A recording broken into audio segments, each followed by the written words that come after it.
됐어?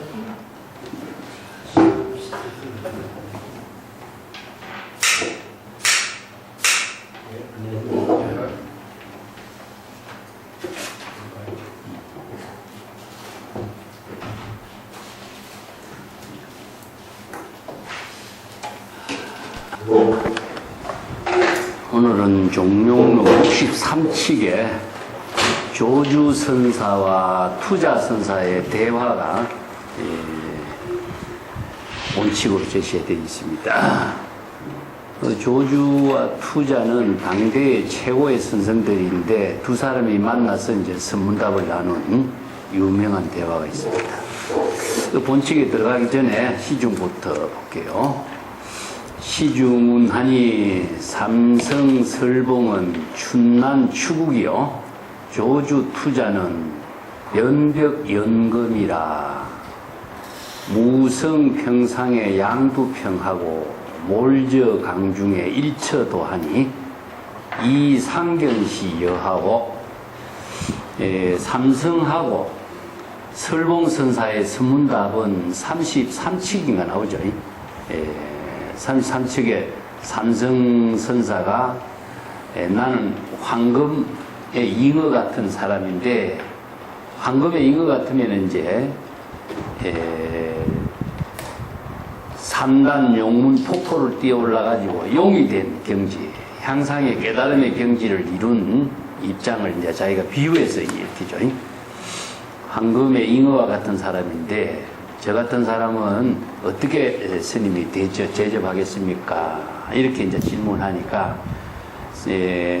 설봉이 그대가 진정 황금 잉어 같은 경지에 부처의 지혜를 갖추었는지 거물을 한번 뚫고 나와봐라.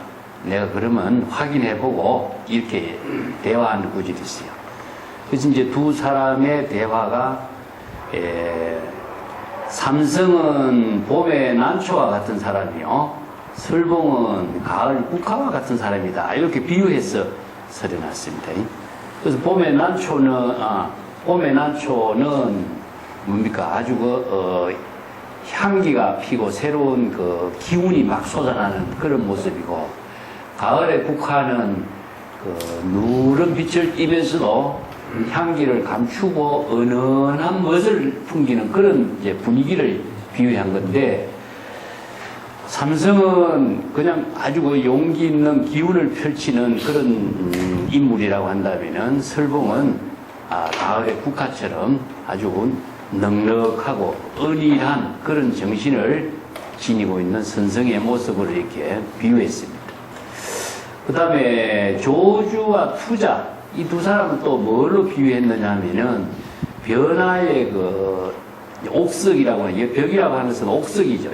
오물 옥석을 말하는데, 변화가 구하는 옥석과 같이 기중한 존재예요. 이런 뜻이죠. 그뿐만 아니라 투자는 연나라의 황금과 같은 인물이다. 그래서 이제 변화의 옥석이라든가 연나라의 황금에 대해서는 뒤에 내가 그 고사를 좀 적어 놨는데, 천하의 보배로 일컬는 이제 비유죠. 변화의 옥석 같은 것을 우리가 여러 번 이야기했죠. 변화가 그 조나라의 해왕에게 옥석을 이제 성 15개 하고 바꾸자 해서 이제 조자 연성의 옥석이라고 하는 이름도 붙고, 이 페이지 뒤에 내가 그 정리해 놨습니다. 원래 이제 한비자 변시 화시편에 나오는 고사인데, 그 초나라 변화가 그 아주 귀중한 옥석을 구해가지고 여왕님께 보여주니까 이건 뭐 보통 돌이다. 여기 사람을 속인다 해서 발목을 잘라버리죠. 그 다음에 다른 또 이제 무광이께 보내니까, 무광도 역시 옥석 감별하는 사람한테 보이니까 이 보통 돌을 가지고 이렇게 왕을 속이느냐 해서 형벌로 또 왼쪽 다리를 또 잘라버려요. 그래도 두 다리를 자르고 변화가 옥석을 안고 초산에서 막 피눈물이 나도록 울고 있으니까, 왜 당신은 그걸 울고 있느냐? 내가 다리를 잘려서 형벌을 받는 것이 안타까워서 우는 것이 아니라 이 옥석을 알아보는 사람이 없어서 울고 있다. 그런 이제 이야기가 나와요. 그게 뭡니까? 불교에서 말하면 정법의 안목이죠. 그죠? 안목을 갖추지 못한 사람, 안목이 있는 사람이 없어서 참 안타깝다. 그 열자의 탕문편에 나오는 그 지음관계나 마찬가지죠. 예, 같은 지음 동기가 없어서 안타깝다. 그런 이제 그 이야기가 변화의 옥석인데, 나중에 문학이 이제 그 옥석 감별을 한 사람한테 물어보니까 이건 천하의 보배입니다. 해서 이제 그 변화의 옥석은 천하의 보배가 된 그런 이야기죠. 중국에는 이렇게 그 제자백과 같은데 이런 그 우화를 동원해가지고 노장자 제자백과에 참 많은 그 이런 서사지 같은 이야기를 그 교훈으로 제시하고 있는 말이 많습니다. 그 다음에 3페이지 넘어가면은 연나라의 금 이야기를 또 연금, 이건 조정사원인데 연나라가 원래 황금이 많이 나는 것이래. 예, 그래서 이제 연나라의 그 전국시대의 수왕이 축대를 높이 쌓아놓고 많은 황금을 모아놓고 천하의 명사들을 이렇게 초청해서 연회를 베풀고 했던 황금대라는 것이 있다. 그래서 연나라의 황금이 귀중한 보배인 것처럼, 예, 변화의 옥석이 귀중한 것처럼 조주와 투자를 이 두 사람의 두 개의 보물에다 비유한 거죠. 그죠? 조주는 그 변화의 옥석에다 비유했고, 투자는 연나라의 황금에다 비유했어요. 그래서 앞에서 삼성, 설봉은 꽃에다 비유했고, 조주, 투자는 귀중한 보배에다 비유했는데, 이 두 사람이 한 시대의 이런 선문답을 지음관계로서 선문답을 나누는 이런 모습은 귀중한 지음관계죠. 그죠? 지음동지라고 그러죠. 지음동지를 설에서는 이제 그 정법의 안목으로 이심전심할 수 있는 그런 선성들이다. 이런 이야기죠. 그래서 정법의 안목을 갖고 있는 거하고 지음관계, 중국의 포사에서 많이 사용하고 있는 지음은 서로서로의 뜻이 통한다 이런 뜻이죠. 예. 그래서 이제 뜻이 통한다 하는 말은 이걸 의미라 그래요. 의미. 뜻을 서로 음미하는 사람이다. 이게 이런 능력을 갖추지 않으면은 지음동기가 될 수 있는 거죠. 그래서 우리가 어떤 일을 할 때 의미가 있는 일이다 이런 말을 쓰죠.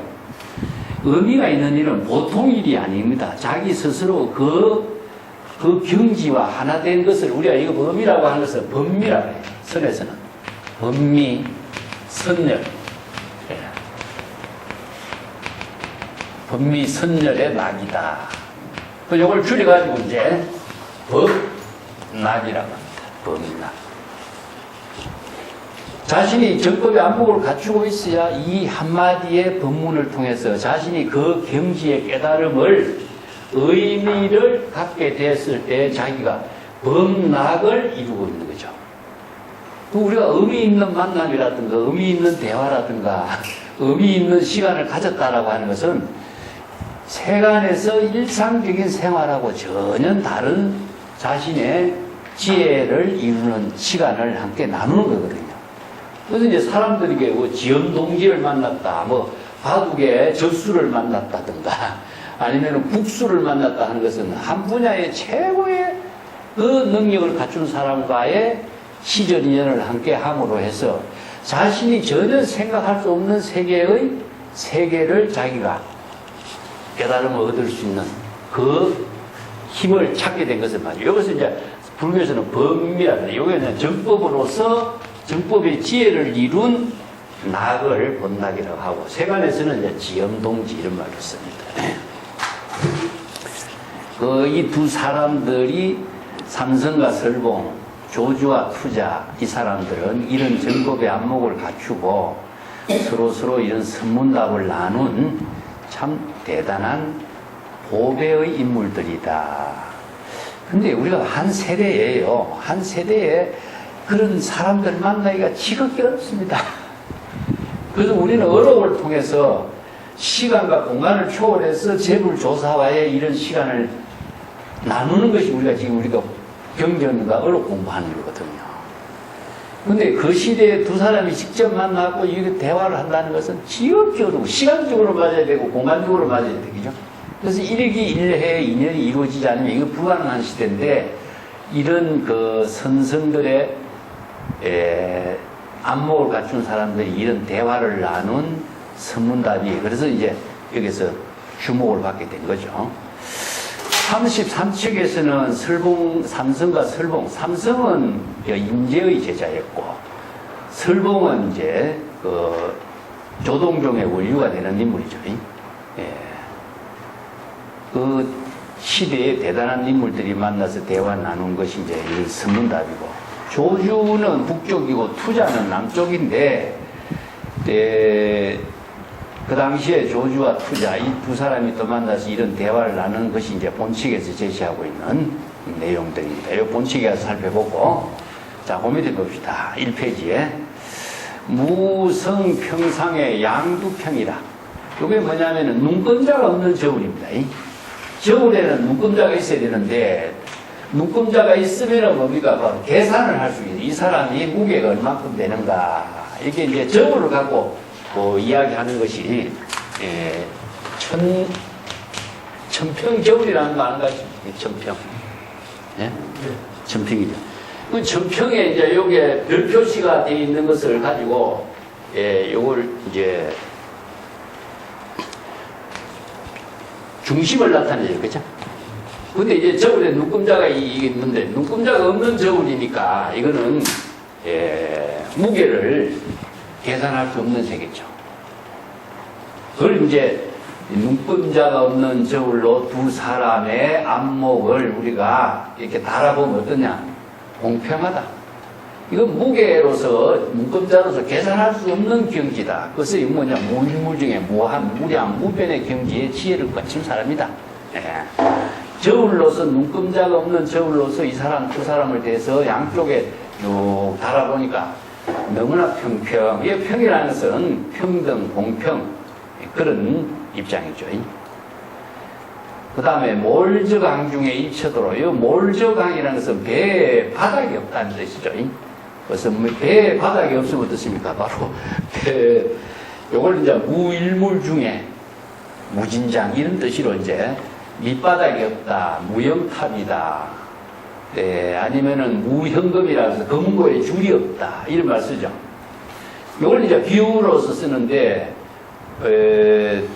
무일물 중에 무진장의 지혜를 부족한 입장을 밑바닥이 없는 배로서 고해의 바다를 건너는 긍지. 그게 진공 묘유의 작용을 하는 표현을 이렇게 이제 설명하고 있어요. 이 선생들의 그 언어가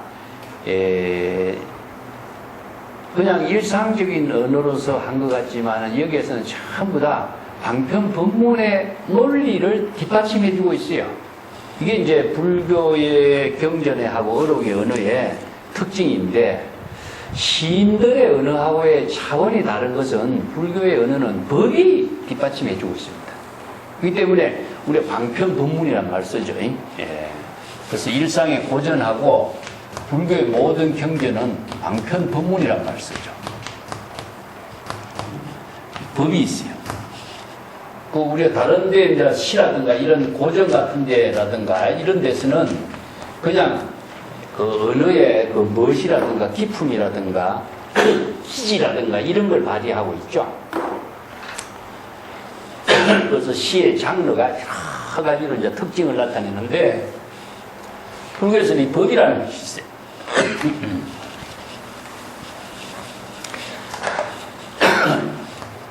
방편법문은 바로 뭐냐? 진실과 연결되어 있죠. 그래서 방편 수행을 하면은 바로 깨달음을 이루게 되어 있습니다. 근데 무리 보면 되는 거죠. 그 경전을 읽고 어록을 읽는 그 자체가 수행이에요. 수행. 우리는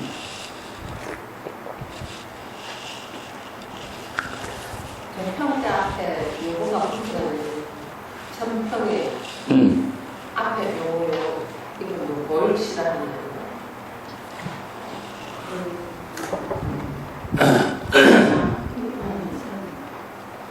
천칭. 천칭 천평으로. 그 천칭 지금.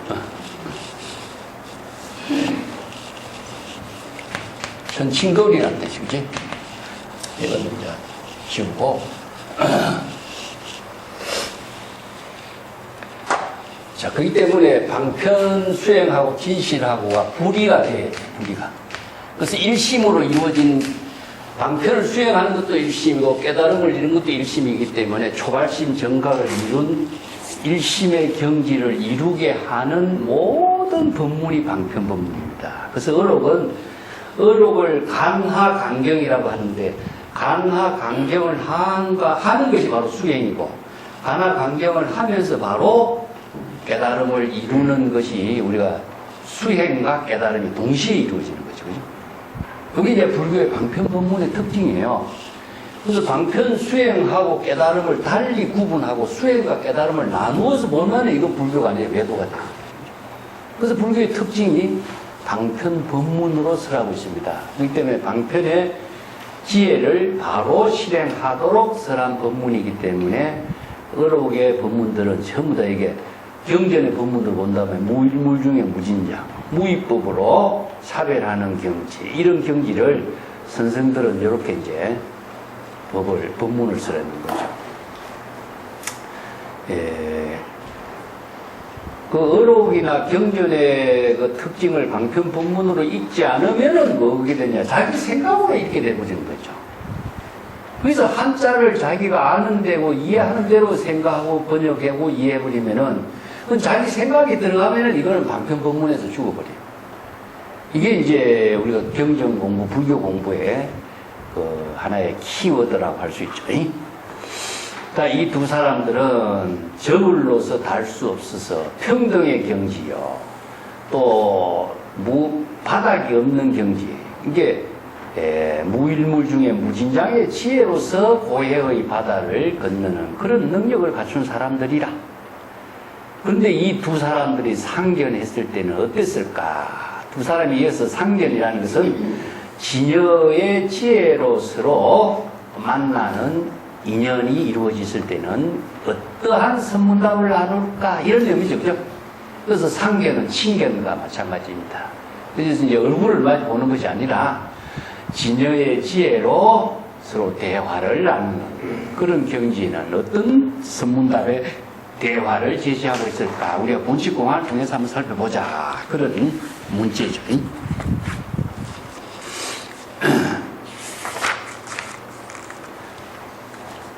그 3페이지로 넘어가 봅시다. 그 전등록에 보면은 그 투자선사하고 조주선사의 만남이 그 몇 가지 전하고 있어요. 본칙에도 그런 내용인데, 본칙의 내용의 전체적인 부분을 내가 3페이지 밑에다가 여기다 좀 적어놨어요. 이거부터 먼저 읽고 갑시다. 어느 날 조주선사가 서주 동성현 투자산에 온다는 소식을 들은 투자선사가 하산을 하고 두 사람이 마주쳤는데 서로 얼굴을 본 적이 없으니까 낯이 설었어요. 그래서 조주는 속인에게 몰래 물어서 그가 투자선사라는 사실을 알고 가까이 가서 이제 당신이 투자산의 주인이 아니오 하니까 투자는 차 마실 용돈이나 한 푼 주시오. 이게 이제 뭐 모자돈 주시오, 그러니까 초회전 주시오 하면서 그런 이제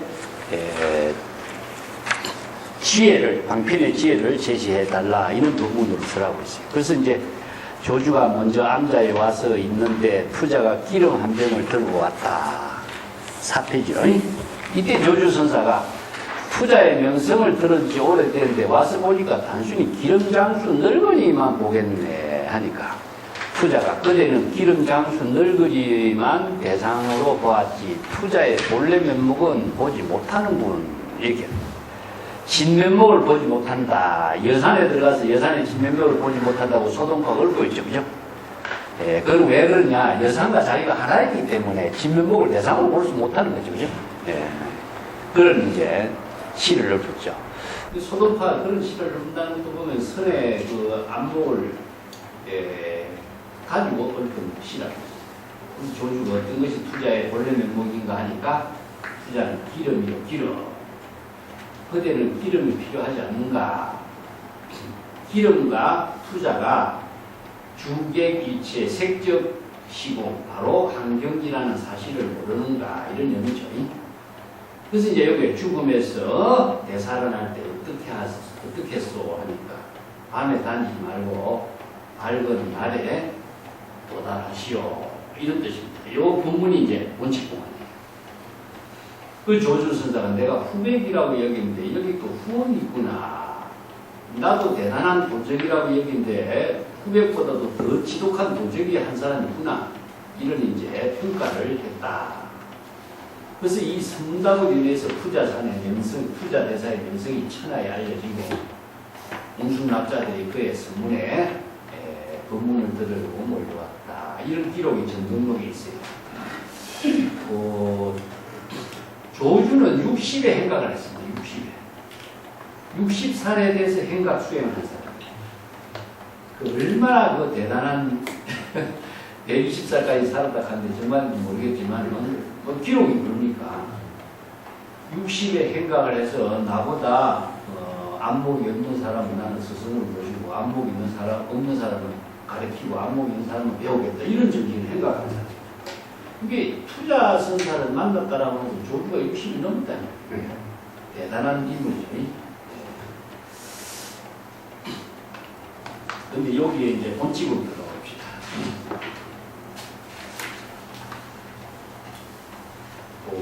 5페이지.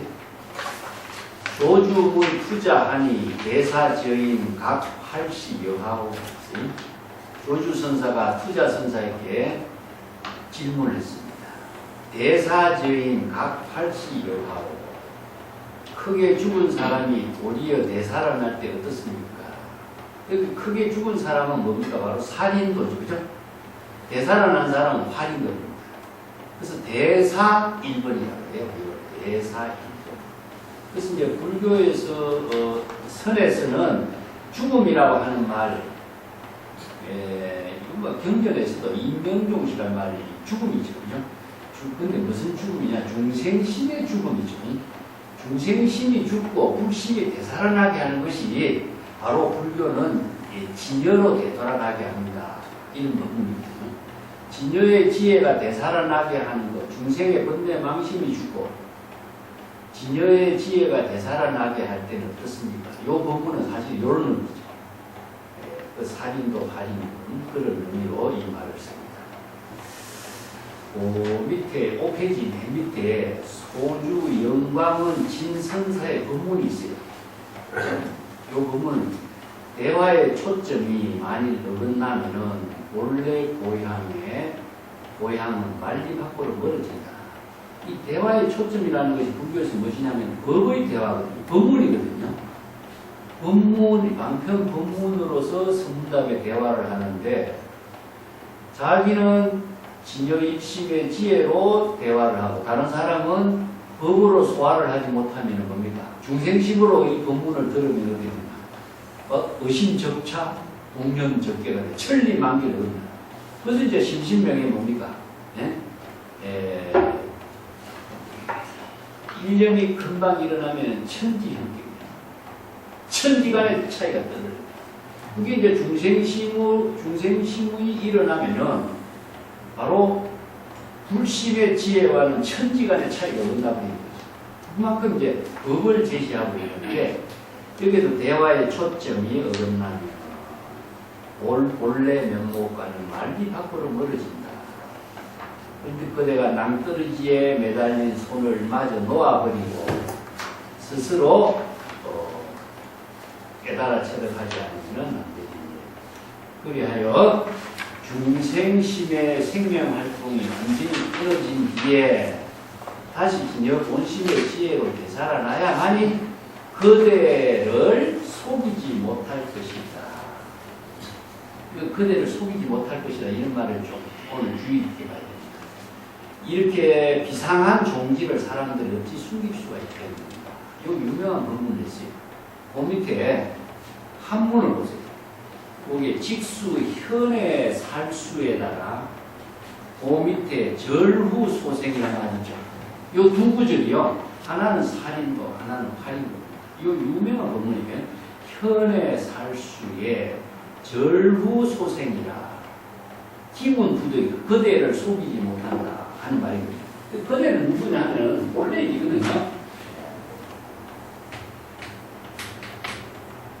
중생심이 작용하면 본래인이 죽어요. 그렇기 때문에 중생심이 죽어야만이 본래인이 되살아나는 거예요. 그래서 이걸 사, 이걸 활.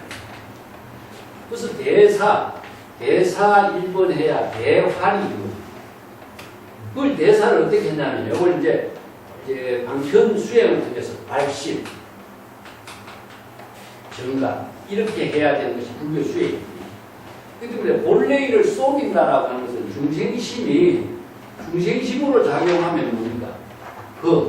이게 이제 지시대명사라고 하는데, 그 본래인이 활동을 못하겠죠. 이게 중생심이 죽으면은 본래인이 되살아나기 때문에 본래인을 쏘일 수 없는 것이죠. 그래서 이런 말을 씁니다. 중생심이 죽으면은 본래인의 지혜가 작용하기 때문에 다시는 중생심으로 본래인이 활동을 하지 못하도록 속이지 못하는 거예요. 그래서 선생들이 그를 속이지 못한다 이런 말씀.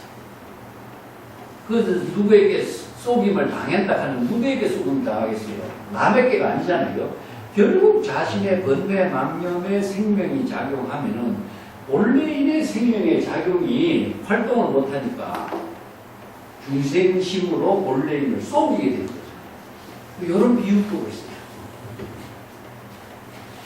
그래서 이게 살인도 활인금이라는 이 본문. 그래서 선에서 대사 1번 대사 크게 한번 죽어라. 자기가 크게 한번 죽어라. 그래야 대활현전하리라. 자, 요 대사 1번을 공이라고 하고 대활현전은 불공이에요.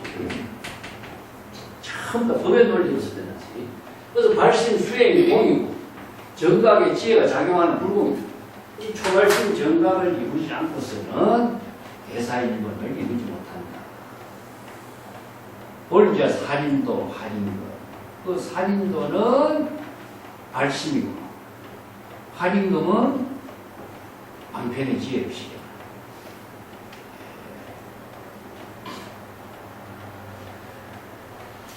그 이제 불교에서 소신공양이라든가 인명종시라든가 이런 말들이 우리가 경전의 본문으로서 이걸 잘못 이해하는 경우가 많죠. 내가 6페이지 법화경에 야광보살 공답품에 보면 소신공양이가 나옵니다. 자기 몸을 불태우는 이야기인데 진짜로 이게 불태우는 게 아니라 중생신의 몸을 불태우는 겁니다. 중생신의 몸. 그래서 중생신을 불태우면 뭡니까? 불신이 살아나요. 중생신을 죽여야만이 불신이 살아나는 거예요. 이걸 이제 소신공양이라고 하는데, 이걸 잘못 이해하면, 글자대로 이해하면 뭡니까? 몸을 불태우는 것이었대요. 이건 신명을 돌보지 않는데, 불석 신명이라고 해요. 경전에서. 몸과 목숨을 의식하지 않는 것이지 몸과 목숨을 아끼지 않는다는 말이 아닙니다. 이게 불석신명이라는 말도 잘못 이해하면 경전에서는 신명 이렇게 써요. 아끼지 않는다 하는 것은 죽이라는 소리예요. 이거 의식하지 않는다. 자신의 몸과 목숨을 의식하는 것은 중생심이니까 신명을 의식하지 않는 것은 바로 공예입니다. 공입니다. 그래야만이 본래 무목의 지혜가 되살아나는 것이다. 이런 이제 법문들이 경전에도 설하고 선어록에서는 이걸 죽이고 살리고 살활로 표현했고, 열반경에서는 천상의 독을 바른 그 북소리를 들으면 죽는다 그러죠. 중생심이 죽고 불심이 되살아나게 하는 이런 비유법. 그리고 한경 보현해명품에 원화인용 명종시 내가 6페이지 맨 밑에 써놨습니다. 번뇌 망념의 생명이 끝날 때에 지어 본심이 되살아나는 것을 아미타 불이 되살아나는 것을 또 이게 환경 보존 해모품의 이런 법문을 쭉 써내놨는데, 이게 똑같은 법문이 이제 정토 3부경 이런 경전에서 이렇게 써놨어요. 여기 경전이 만들어지면서 언어로서 표현하는 것인데, 이 단순한 언어의 표현을 언어로 하면 안 된다는 것이 불교의 방편 법문이에요. 이것을 한자로만 이해한다면 방편 법문이 주어지기 때문에, 여기서 법을 무엇이냐, 방편의 지혜로 제시하고 있는 것은 이가 응설이요. 지시론.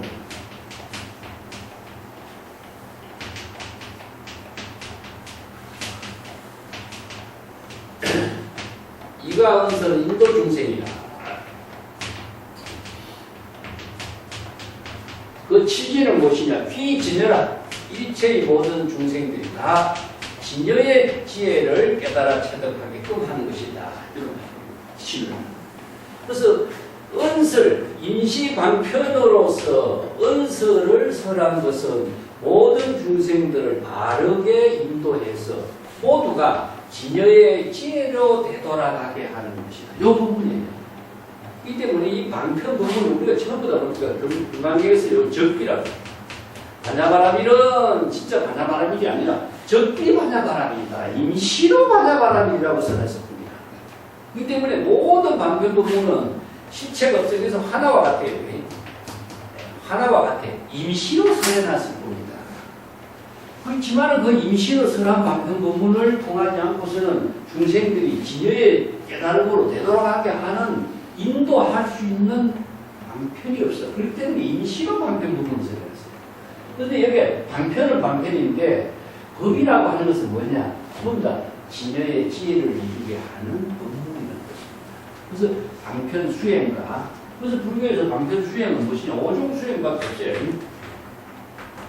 오종 수행. 오종 방편 수행이다. 그게 뭡니까? 바로 서사, 수지, 독송. 그래서 요 서사, 수지, 독송을 이제 강경 수행. 그래서 이제 경전을 서사, 수지, 독송 강경이고, 어려울 서사, 수지, 독송 하면은 가나선. 그것은 가나선이. 오종 수행은 서사, 수지, 독송. 독송은 무엇이냐? 자신이 왜 독송을 하게 되냐면요. 경전의 법문은요. 경전의 언어를 우리가 익히지 않고서는 경전의 부처의 지혜와 공덕을 이루게 하는 힘이 없어요.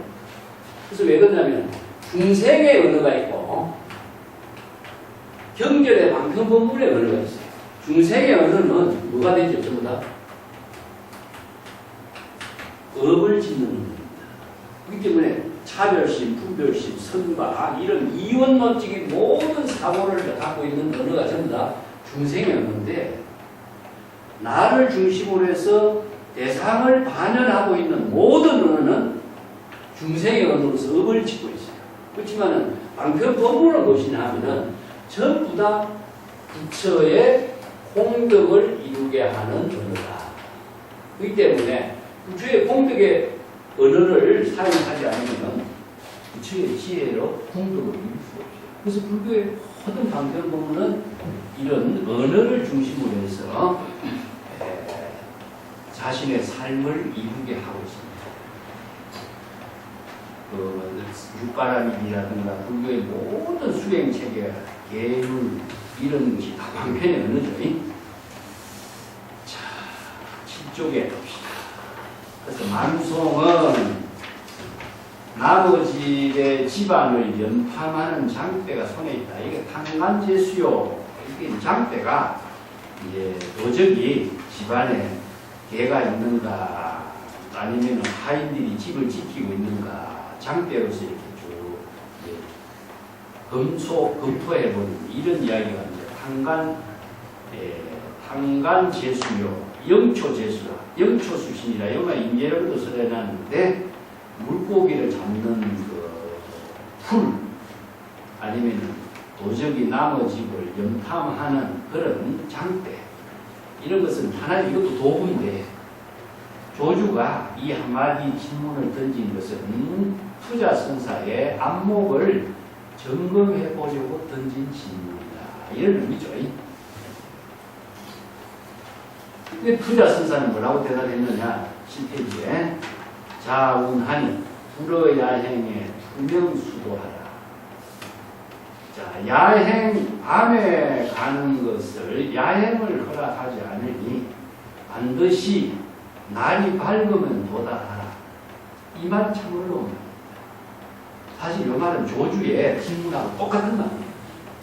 똑같은 말인데 이 어둠이라고 하는 것은 평등의 세계고 명이라고 하는 것은 차별의 세계를 말해요. 근데 이것을 명암을 갖고 이제 쓰는데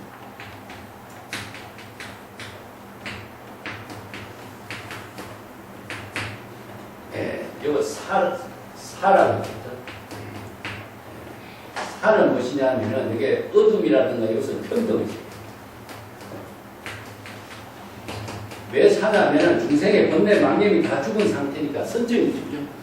여기 불교의 용어로 하면 선정입니다. 선정. 이것도 사는 평등이에요. 망념이 다 죽었으니까 평등. 이게 진여일심이죠. 진여일심. 아무 평등입니다. 그럼 명은 무엇이냐 하면 차별의 세계죠. 차별은 무엇이냐? 진여일심의 지혜로 방편의 지혜를 실행하라 이 말이에요. 이 차별은 무엇이냐 하면 일체 제법의 실상의 세계다. 제법의 실상이 각각 자기의 본성으로서 생명작용을 하고 있잖아요. 크고 작고 길고 짧고. 그렇지만은 그것이 뒷받침해 주는 것은 뭐냐? 진여일심이 뒷받침해 주기 때문에 제법 실상이 이루어집니다. 요걸 이제 무의법으로 차별하라. 우리 금강경에서 이렇게 써요. 무일물 중에 무진자. 살인도 아닙니다. 공과 불공, 선정과 지혜 같은 것. 그래서 이 지혜는 전부 다 불교의 지혜는 방편의 지혜입니다. 고정된 것은 무지영득이라고 우리 반야신경에서 이야기하는 거. 지혜라고 하는 것은 실체를 존재하는 지혜는 없어요. 작용하는 지혜밖에 없어요. 그래서 진여일심이 방편의 지혜로 작용하는 걸 말해요. 그걸 반야의 지혜로 쓰라는 거예요. 그래서 무지영득이에요. 그래서 여기에 암은 평등이고 어둠의 야행을 떠나지 마라. 야행의 길을 떠나지 말고 밝을 때 도달하라. 여기서 이제 밝음이 뭐냐? 바로 평등과 차별의 우리의 내용으로 이루어지도록 하라. 이 뜻이죠. 이걸 이제 투자의 본문이 그래서 어렵습니다. 불어야행에 투명수도하라.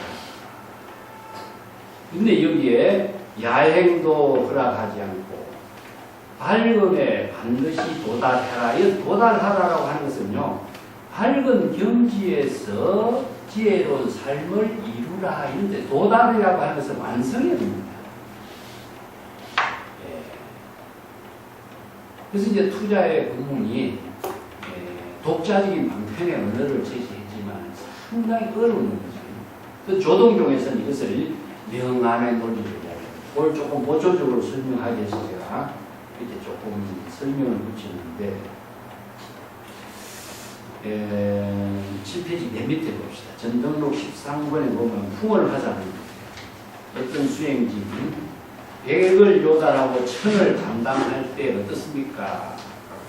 자, 여러 가지 이제 불법을 깨달아 체득해서 다양한 방편의 지혜를 자유자재하게 사용할 수 있는 능력을 갖추었는데 이런 경주에 대해서 질문을 하고 있습니다. 이제 풍일순사는 야행을 허락하지 않으니 날이 밝거든 도달하라. 똑같은 법문이에요. 그래서 이 법문이 풍일순사가 먼저 했는지 투자가 먼저 했는지 모르겠어요. 그렇지만 똑같은 법문하고 이게 아마 투자가 먼저 했다고 해요. 풍일이 아무래도 인재의 조금 후대 법손이기 때문에 시대적으로 풍일이 후대 사람입니다. 그래서 이제 풍일이 똑같은 법문을 하고 있습니다. 여기도 마찬가지입니다. 아무리 다양한 방편의 지혜를 갖추었다고 할지라도 그것을 시절 인연과 함께 진여 일심의 지혜로 작용할 줄 알아야겠다. 이 말이거든요. 그래서 무인물의 무진양의 경지에서 실행할 줄 알아야 된다. 그래서 석두 이천의 참동기에 밝음 가운데 어둠이 있거든 어둠으로 만났다고 생각하지 말고 어둠 가운데 밝음이 있거든 밝음으로 만났다고 생각하지 마라. 밝고 어둠이 서로 상대하면 마치 앞뒤의 걸음걸이와 같다. 이게 이제 영암의 논리로서 설하고 있는데 평등과 차별의 세계가 불의의 묘용으로 이루어지고 있는 세계죠. 그것을 설하는 것이 조동종의 종기로 제시하고 있습니다. 그러니까 정리하자면 밑에 금강경에서 이체 현성은 진여 본심의 방편지혜로 중생의 신병을 다양한 신병을 치료한다.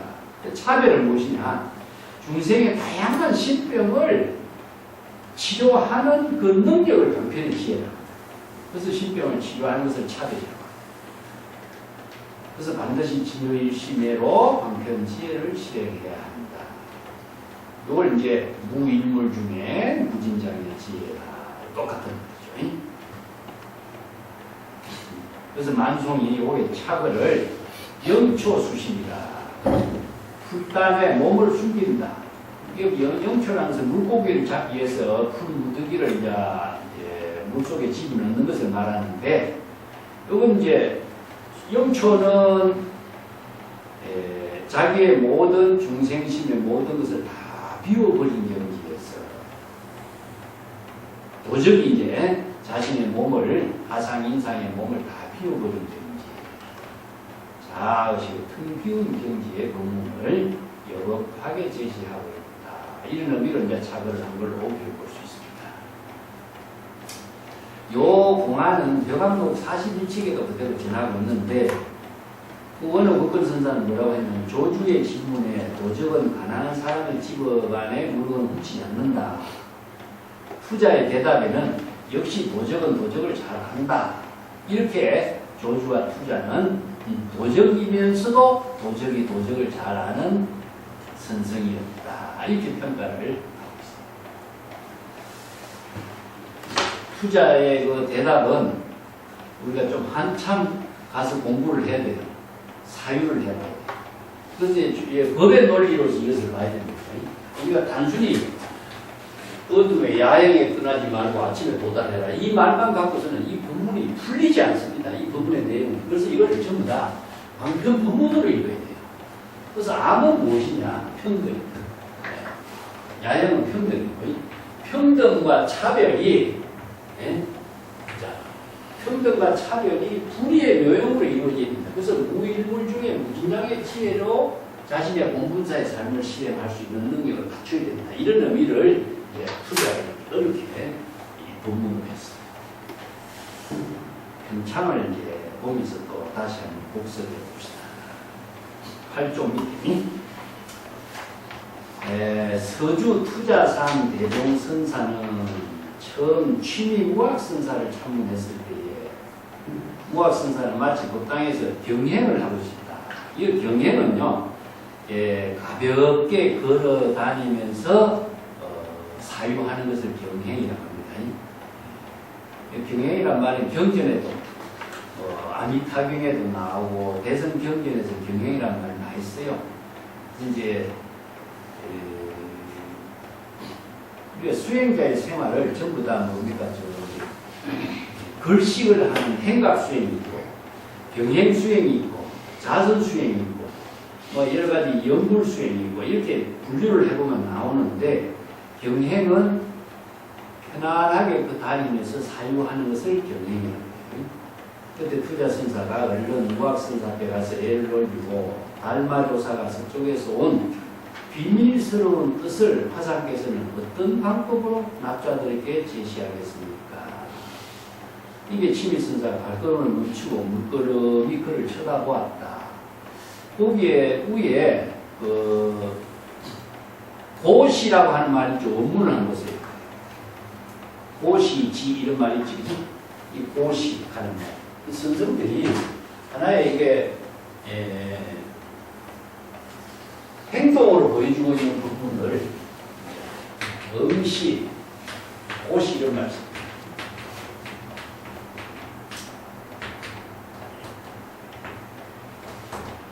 이거 뭐냐면요, 눈동자를 굴리다 이런 말도 쓰죠. 이것은 자신이 바로 지켜보는 것.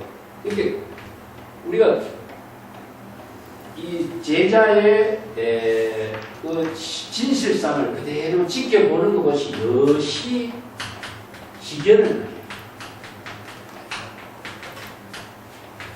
여실하게 본분사의 묘용을 실행하면서 제자의 모든 모습을 그대로 지켜보는 것. 이게 바로 방편의 지혜를 실행하는 행동을 이렇게 지켜보다, 보시하다, 응시하다. 투자 선사가 다시 선사께서 법문을 제시해 주세요. 그러니까 이 행동으로 제시하고 있는 이게 불성의 전체 작용인데 작용을 파악하지 못하고 법문을 써해 주시오 하니까 그때 두 번째 흑탕문을 뒤집어 쓰기 바라는가. 이 두 번째 흑탕문이라는 것은 두 번째 방편 법문을 말합니다. 첫 번째 방편 법문으로서 파악을 하지 못하고 두 번째 흑탕문을 바라는가. 이 말에 투자가 깨닫고 절을 했다. 그때는 깨달음의 경지에도 안주하지 말고 타락하지 말라 하니까 때가 되면 뿌리도 싹도 저절로 나게 될 것입니다. 이렇게 이제 대답을 해서 스승의 전법의 인연이 이루어진 사실을 전하고 있습니다. 이 내용은 이제 전등록의 여러 자료들에도 같이 전하고 있기 때문에 참고를 이해하라고 6페이지에 또 제시해놨습니다.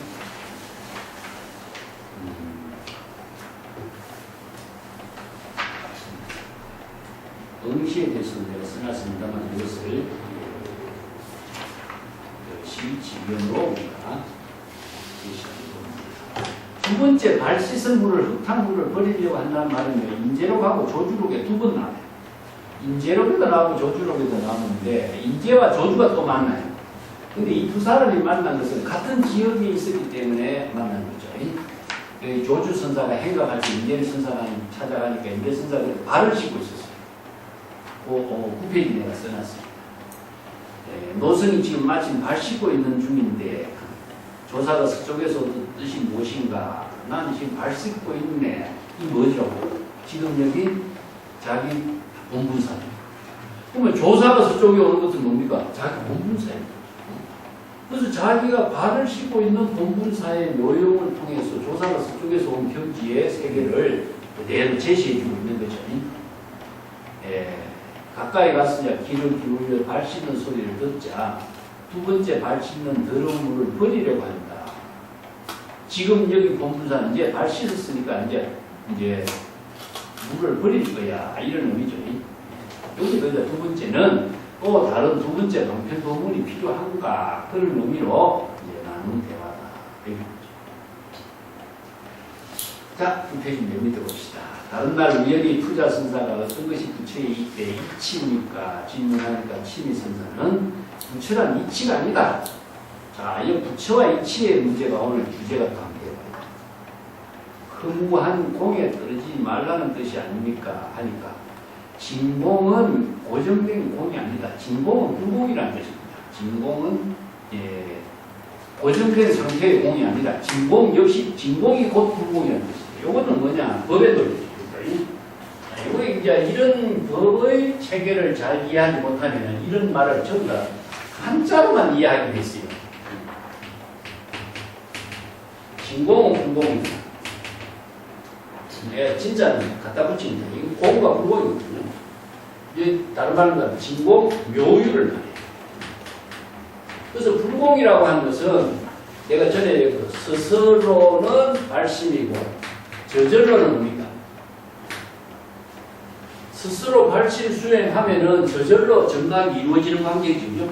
그래서 이제 초발심 정각이 초발심은 진공이요. 불공은 무엇이냐? 저절로 묘유가 작용하는 거예요. 이 때문에 진공이라고 허무가 아니라 진공 그 가운데에 진정한 묘유의 작용이 있다.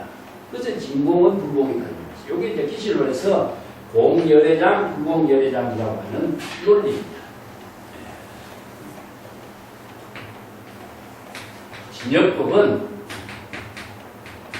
공, 진공, 불공이다. 공열애장, 불공열애장이다. 이 법은 그래서 예언한 대송을 서대한테 이쁘게 봅시다. 부처의 이법이 어찌 이법이라고 합니다. 부처님의 가르침은 법을 갖고 서대놨지만 고정된 법을 설하는 것은 아니다 이거죠. 이법이라고 하는 것은요, 우리가 잘못한다면 하나의 형식입니다. 형식. 우리가 진리라고 하는 말을 쓰거든요. 진리라고 하는 말하고 진실이라는 말하고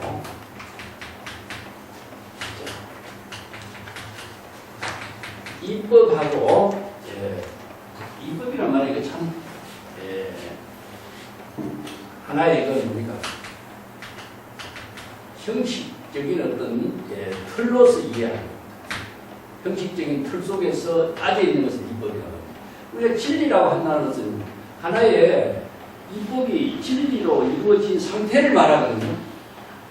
그래서 어떤 진리다, 고정된 형태로 이루어진 법칙이다 하지만 불교에서 진실이라고 하는 것은 생명으로 작용하는 생명의 작용 속에 이루어진 것을 말해요. 그렇기 때문에 진리는 하나의 개념화됩니다. 개념. 그래서 언어로 개념화된 것이 아니죠. 불교는 바로 진실삭, 제법실삭 하는 것은 바로 지혜의 생명으로 작용하는 것을 말하지, 이게 불법이라는 것이 진리라든가 이치라든가 그걸로서 이야기할 수 있는 거야. 하나의 개념으로서 이루어진 형태가 아니다. 그래서 이걸 잘못 이해한다면 언어의 개념으로서 불교를 가지고 이야기하는 것 자체는 불교의 진실이 아니다. 근데 진리와 진실을 우리가 착각하는 거예요. 진리는 무엇이냐? 하나의 언어적인 개념으로 우리가 정립해주고 있는 거죠. 그럼 진실은 뭡니까? 무상한 가운데 생명의 진실상이 작용하고 있는 상태. 이게 진실은 ing 상태고, 진리는 언어로서, 틀로서 만들어진 하나의 개념화된 하나의 논리체계밖에 안 되죠. 자, 이런 것을 가지고 우리가 잘못 이해하면은, 불법이라는 것은 진리 아닙니까? 이렇게 하거든요.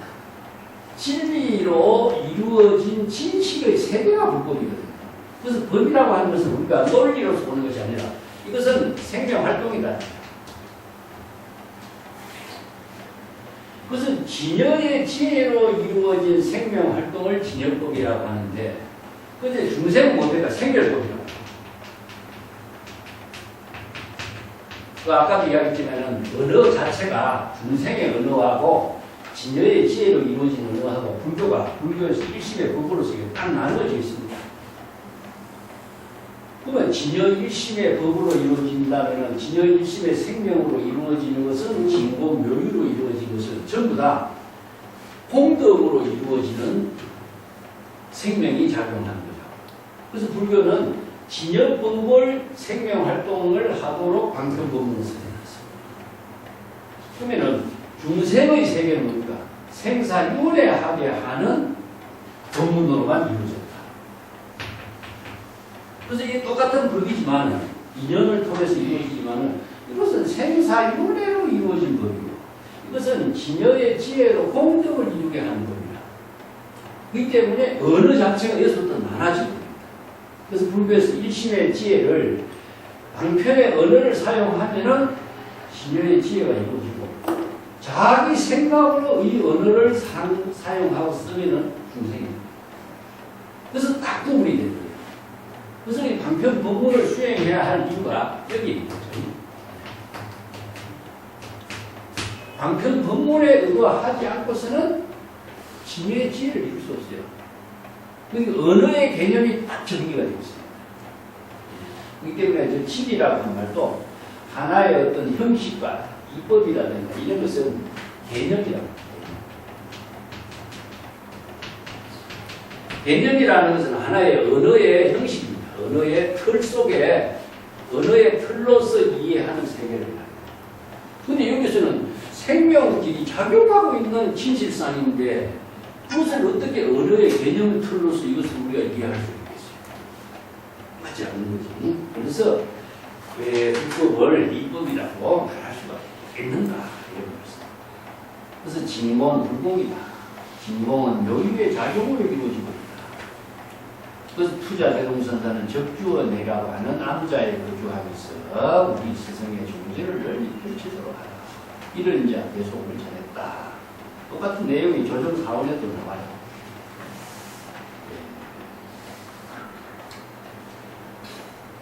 내가 그 진공 또한 불공이다 하는 것은 기실론의 공여대장, 불공여대장이라는 논리가 나옵니다. 이게 진공 묘유의 논리를 쓰라고 있는 부분인데 사실 진여법의 진실상은 이 한 가지 부분으로 정리를 해요.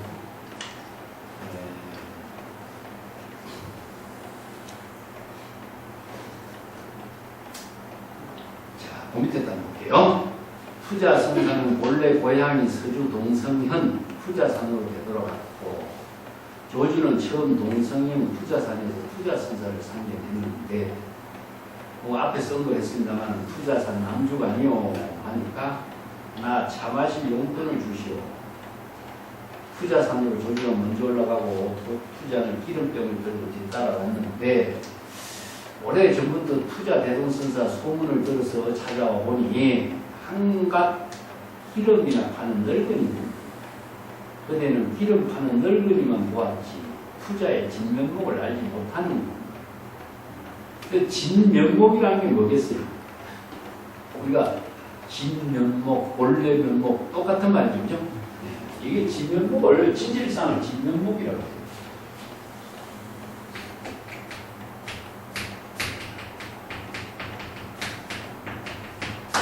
진실하게 면이라는 것은 뭡니까? 얼굴이죠. 그죠? 눈이라고 하는 것은 우리 얼굴이 눈으로서 얼굴하고 이것은 자신의 진실한 모습이 얼굴이고 진실한 모습을 이루도록 하는 것은 정법의 안목이고 이게 이제 그래서 화내어라고 하는 말을 쓰는데 자신이 부처의 진실한 모습으로 사는 모습은 웃는 얼굴에다가 진실한 불법의 지혜의 언어를 사용합니다. 이 중생의 언어를 사용한다면 진면목이 이제 어긋나게 되죠. 그렇기 때문에 우리가 언어라고 하는 자체가 언어의 형이상이라고 할 수 있는 거죠. 제가 이거 경전이나 어록을 번역하면서 항상 언어에 대해서 이제 많이 사고를 하게 되는데 언어는 사고다. 언어 그 자체가 사고로서 전환해요. 우리가 감정의 언어를 사용한다면 감정적인 사고로 바뀌어요. 그래서 이제 차별의 언어를 사용하면 차별적인 중생심으로 바뀌어요. 그렇기 때문에 방편의 언어를 사용하는 이유는 이러한 중생의 모든 언어를 초월하게 하는 힘을 갖고 있어요. 그래서 방편 수행이라는 말을 쓰는 거죠. 진면목을 알지 못한다. 그래서 기름 장수의 모습만 보이지 진면목을 알지 못하고 있다. 그럼 어떤 것이 투자의 진면목이냐 하니까 투자가 기름을 들어 보이고 기름이다.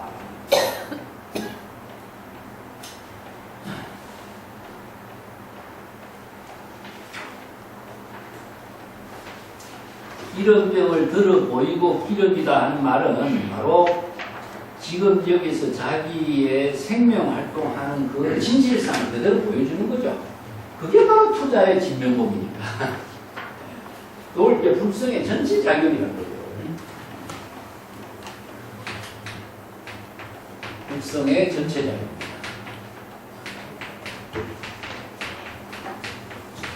이게 진면목입니다.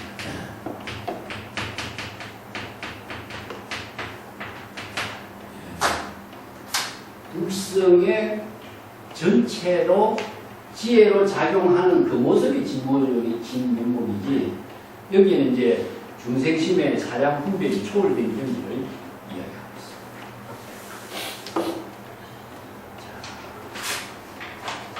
있습니다. 11쪽에 조주는 투자의 대접은 쳐다보지도 않고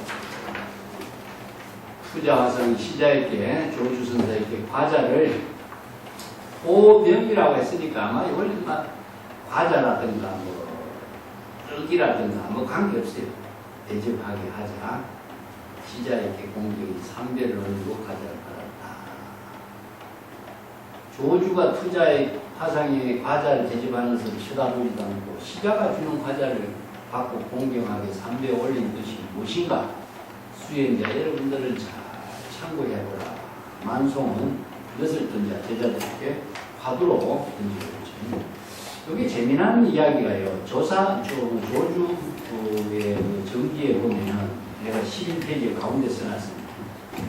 진정로 장수인 왕공이 아들을 데리고 왔는데 대왕이 오는 것을 보고 선사는 선상에 내려오지 않더니 중간에 장수가 오니 어째 선상에서 내려와 맞이합니까? 이렇게 해야 해요. 그대가 알 수 있는 일이 아니다. 일등지의 사람이 오면 선상 위에서 맞이하고 중등지의 사람이 오면 선상에 내려와 맞이하고 3등지의 사람이 오면 산문 밖에서 맞이한다. 이렇게 이야기를 해요. 여기 이제 조주 어록에도 실려 있는데 요거는 시전연에 따른 방편의 작용을 펼친다는 말이죠. 아까도 이야기했지만 이제 소주 영광은 진성사의 본문이 납니다. 대화의 초점이 어긋나면 본래 면목과는 말리 밖으로 벗어나니 수행자는 반드시 여급하게 대화를 해야 됩니다. 이 대화의 초점이라는 것은 바로 언어 사용입니다. 언어 사용. 정법의 안목으로 진여일심의 지혜로 작용하는 선문답의 대화를 해야 된다. 이런 말이죠. 수행자는 반드시 벼랑에 매달린 두 손을 놓고 스스로 철저하게 자각하고 깨달아야 됩니다. 중생심의 번뇌 망령이 죽고 진여동심이 지혜로 되살아날 때 그대를 속일 수가 없습니다. 그대의 본래임을 속일 수도 없습니다. 중생심이 본래임의 행세를 할 수 없다는 거예요. 보통 이제 이게 선생들이 어렵보면 어리석은 사람은 중생심을 본래임이라고 착각한다 이 말씀. 이런 경우가 많잖아요. 그죠? 자신이 한경기에 깨달음의 경기에 법문을 한다고 하는데 그 법문의 내용은 다 중생심으로 하는 소리거든요. 본인은 정법의 안목으로 지혜로 설법한다고 하지만 그 법문은 중생심으로 하는 소리라고 법문이라고 착각하고. 그건 뭐냐? 자기 스스로 중생심하고 본래인을 착각하고. 그 중생심에게 속임을 당했다 이 말씀. 본래인이 중생심에게 속임을 당해서 본래인이 지혜를 상실했고, 이게 일심이 생멸심, 자의식으로 작용하면 생멸심을 작용하고, 그러면 본래인이 죽어버렸죠. 여기 이제 본래인이 속임을 당했다. 그래서 일심의 작용을 제가 저기 다이아몬드 비유로 했죠. 그건 탄소하고 똑같은 탄소인데도 그냥 탄소는 여지부지만 법으로 작용하면 다이아몬드. 똑같은 논리.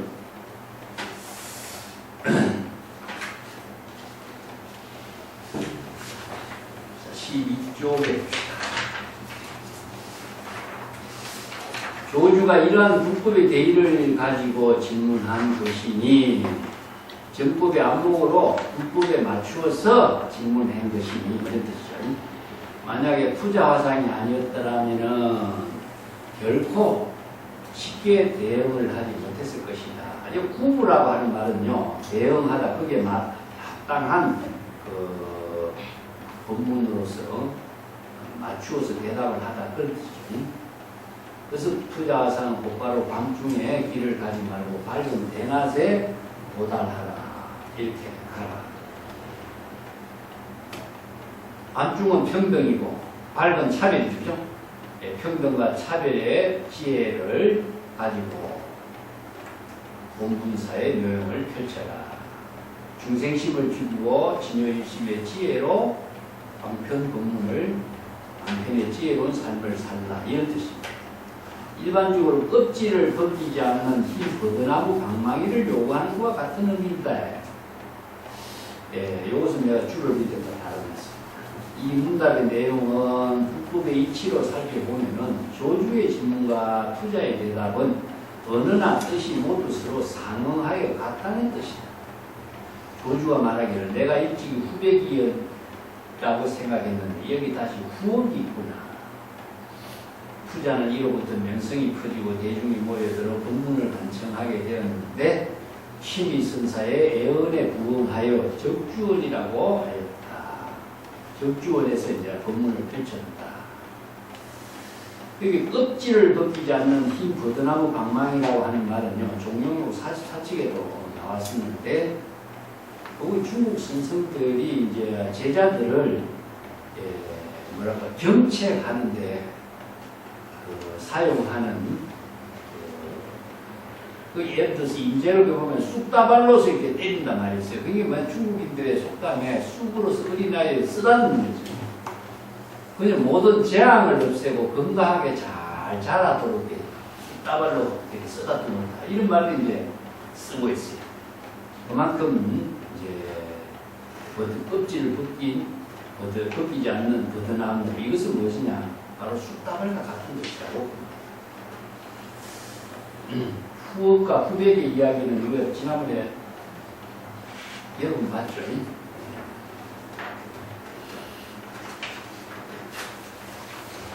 자, 13쪽에 봅시다. 대본 수단 선사가 이 대본에 대해서, 이 공안에 대해서 대송을 죽었다 살아난다라고 말하니 어금니를 여전히 들은 이 조주 선사의 질문을 살인도 죽은 사람이 대사를 할 때 어떻습니까? 요 하나의 개송을 이제 이렇게 조주의 질문을 개송하는 것이고, 밝은 대낮에 떠나라 했는데 벌써 간 사람이 있다. 이미 간 사람이 있다. 이건 투자의 대답을 갖고 있죠. 누구 집의 별장을 연못 안에 세웠던 한 쌍의 원앙새 그림으로 그리기 어렵다. 자, 한 쌍의 원앙새는 이제 부부를 표현했지만 여기서 조주와 투자를 비겠죠. 집안의 별장이라는 것은 사실상 그 각의 세계, 깨달음의 세계, 그것을 이제 비유해요. 천동경지가 붓 하나로 그림을 그렸는데 그가 그린 그림을 한번 보자. 이 개송을 이제 이렇게 해놨어요. 그림으로 그리기 어렵다 하는 것은 분리문자를 이야기합니다. 이 두 사람의 성기의 지혜가 작용하는 세계를 우리가 어느 문자로 설명할 수가 없고 표현할 수가 없다. 이건 이제 분리문자, 은전, 불급의 세계인데, 유명한 그 소염의 시, 내가 원문을 써놨어요. 내가 지난번에 몇 번 이야기했기 때문에 그냥 원문만 써놨는데, 일단 풍광 한한성, 그건 하나의 어떤 한 풍광을 그림으로 그리기 어떤 풍광이냐? 바로 이제 여인이 방에서 입을 그리워하고 있는, 사랑에 괴로워하고 있는 여인의 심정의 풍광. 그래서 이제 그 여인이 자주 시녀 이름인 소옥이를 자주 불러. 그렇지만 소옥이 시녀에게 시킬 일이 있어서 소옥이 부르는 건 아니다. 단지 시녀의 이름을 부르는 까닭은 낭군이 자기가 소가 부르는 그 목소리를 알아듣기를 바랄 뿐이다. 이런 이제 연애하는 신분. 이게 중국의 가나선의 무자화도를 참고하는 거고, 이 동안이 있어요. 오조 법연선사가 어느 법연선사 제자에게 그때는 소염의 신을 잘 알고 있느냐. 소염의 신은 본래인을 깨닫는 화두다. 그래서 나머지 대문을 두드리는 화두다. 이게 뭡니까? 소옥이라고 부르는 소리는 나머지 대문을 두드리는 기와조각이죠. 그러면 그 기와조각 소리를, 두드리는 소리를 듣는 사람은 누구죠? 본래인. 그래서 자신의 본래인을 자각하게 하는, 불러일으키는 방편의 언어가 소옥이고, 가나선에서 무자입니다. 그래서 무하는 것은 단음절입니다. 단음절. 그래서 무를 와무라고 했는가 이렇게 의심을 하면 안 돼요. 무하는 것은 자신의 본래인을 불러일으키는 소리죠. 그래서 남함이 탑을 하는 소리는 나마미타불이라는 소리를 연불로 깨달음을 이루게 하는 방편의 소리는 거다. 그래서 묻잖아. 나마미타불이나 옴이나 이런 것은 원래인을 불러일으키는 소리다. 그래서 이런 연애하는 시를 가지고 이게 누구의 작품인가는 알 수가 없어요. 근데 오조법인선사 어록에서부터 대종고선사 어록 이런 데서 이 개송을 자주 사용해요. 근데 이 조동종에서는 이 개송을 사용하잖아요. 왜냐하면 이것은 임재종에서 가나선에서 무자 화두를 사용하면서 이 시를 활용하면서 더 널리 알려졌으니까. 배감독 41칙의 원칙 공안에 대해서 설두화상 이렇게 개송을 했거든요. 팔중유한 한동사요. 살아있는 가운데 안목, 정법의 안목을 갖추면 죽은 사람을 같다. 약기 하수 감 작가요. 함께 먹으면 안 될 약을 어찌 작가를 감별을 하려고 합니다. 약기라고 하는 것은요, 이게 서로 약을 먹으면 서로 상충작용이 일어나는데요. 그래서 약기는 함께 먹으면 안 될 약을 약기라고 합니다. 보불상은 해미더라. 보불도 여전히 이루지 못했다고 했는데 부지수에 살찐사요. 누가 뒷걸모래를 뿌릴 수가 있겠습니까? 이 고불이라든가 고경이라든가 이 고자가 들어가는 것은 몰래입니다. 몰래 부처는 우리가 진여의 입심을 몰래 부처. 거기에 대한 해설을 밑에다가 내가 조금 설명을 붙여놨습니다. 이건 배감독 내 책에다가 있는 부분을 인용해놨으니까 같이 참조해주세요. 자, 개송을 14쪽에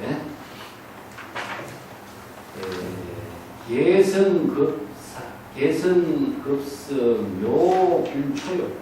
참 어렵게 이걸 함축해서 개송을 엎어놔서 해석이 좀 많이 필요한데 그 계자성급하고 반성급을 합쳐가지고 개성급설이라고 했어요. 이건 이제 불교에서 시간을 논으로 이야기할 적에 급이라고 하는 그 언어를 사용하는데 그 비유법으로 계자급, 반성급을 이야기하고 또 진묵급이라든가 이 세 가지 급을 이제 비유로 쓰라고 하는 건데, 이걸 급이라고 하는 것은 한마디로 영원의 시간이다 이렇게 보면 됩니다.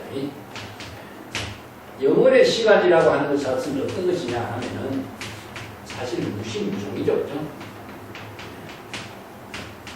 시작한 것도 없고 마친 것도 없는 거예요. 그렇기 때문에 이것은 뭐냐?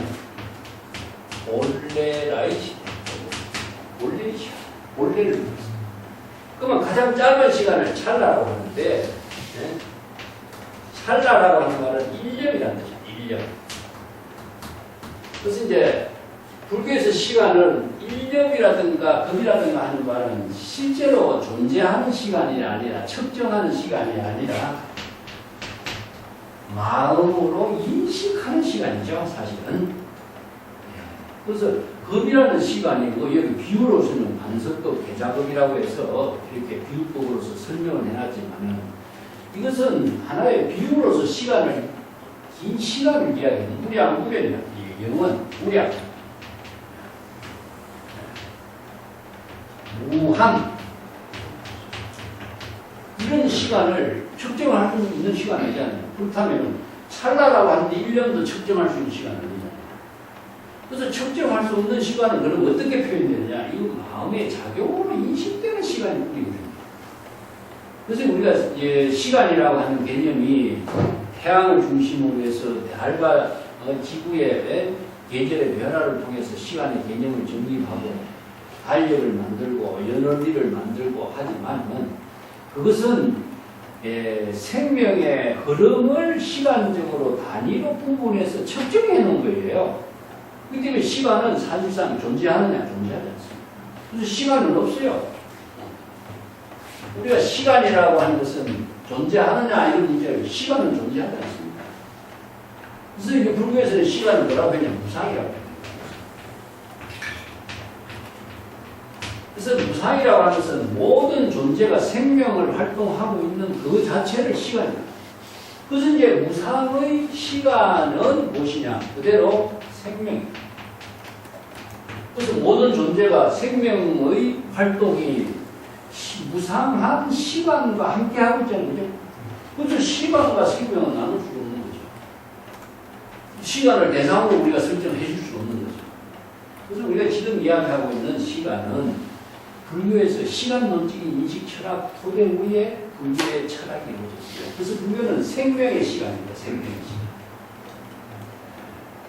그래서 무상이라고 하는 자체는 무상하되기 때문에 허무한 것이 아니라 무상 속에 생명에 작용하고 있는 시간입니다. 그래서 재행이 무상이다. 일체의 모든 존재는 무상한 생명의 작용을 통해서 이루어지고 있다.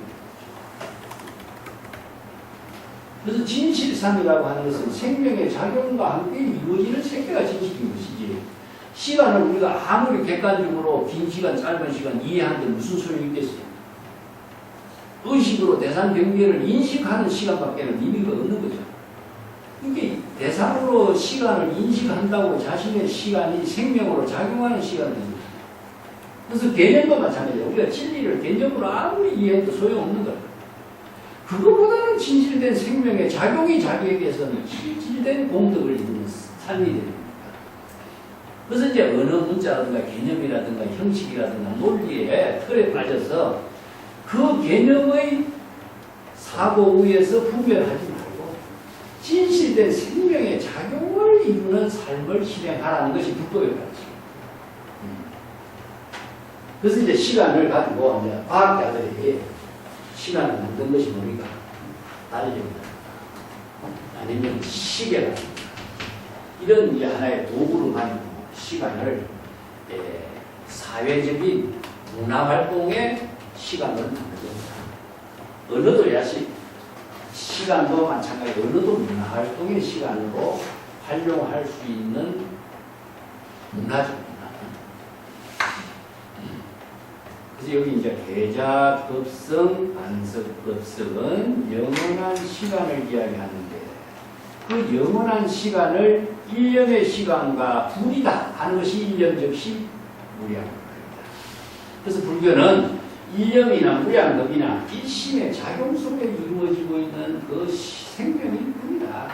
그것이 어떻게 이루어지느냐? 묘궁초라 미묘한 시간에 시초를 공부해 본다. 이것은 뭐냐? 시간, 생명의 근원을 공부한다는 것입니다. 생명의 근원.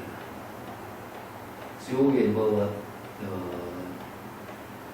대지도론이라든가 법원주림이라든가 반석급, 계자급, 진정급은 이제 법화경에서 쓰라고 했죠. 이런 이제 무궁무진하게 긴 시간, 영원의 시간 외에 우리가 지금이라는 시간 속에 우리의 생명이 작용하고 있는 것이다 하는 것은 이걸 이제 부모미생 이전, 시간 이전, 공급 이전 이런 말씀입니다. 공급 이전이라는 말을 제가 쓰나 15페이지 넘어주십시오. 15페이지 보면 무시무종이라고 하는 것 자체는요. 시간이라는 개념이 이루어지기 이전이라는 뜻입니다. 그래서 공급 이전이라는 말은 시간이라는 개념이 이루어지기 이전이라는 뜻이에요. 그러면 시간의 개념은 누가 하느냐? 내가 하죠. 내가 급이라는 시간과 내가 찰나라는 시간을 개념으로 이해하지만 급이나 찰나에 대한 시간의 개념이 이루어지기 이전은 본식이죠. 본식. 그걸 공급 이전입니다.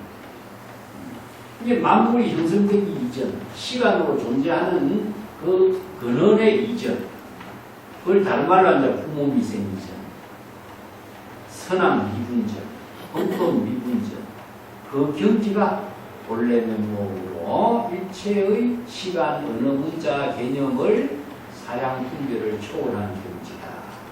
그 경지가 조주가 죽은 사람이라고 하는데 그건 공에 있어요. 시간의 모든 마음의 작용으로 인식하는 시간이 다 비워진 상태가 공. 그게 바로 살인입니다. 그 세계를 계속.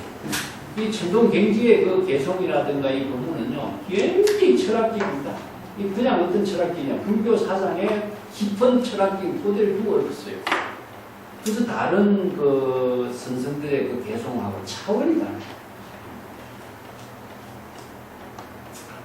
그 뒷구절 봅시다. 거기에 만송이 지금의 시간에 철저해야 비로소 이루어진다. 자, 시간을 대상으로 두지 않고, 그러면은 겁이라든가 찰나라든가 시간을 대상으로 두지 말고, 지금 여기 자기 본분사에 일해서 진여삼매의 경지를 이룰 때에 철저한 경지를 이룰 수가 있다. 자, 이게 바로 진공묘유의 작용은 시간을 초월해서 진여본심의 지혜로 작용해야 됩니다. 그 15쪽에 또 뒷구절 개성도 어렵습니다. 이 할, 안, 환중, 조, 확, 허요.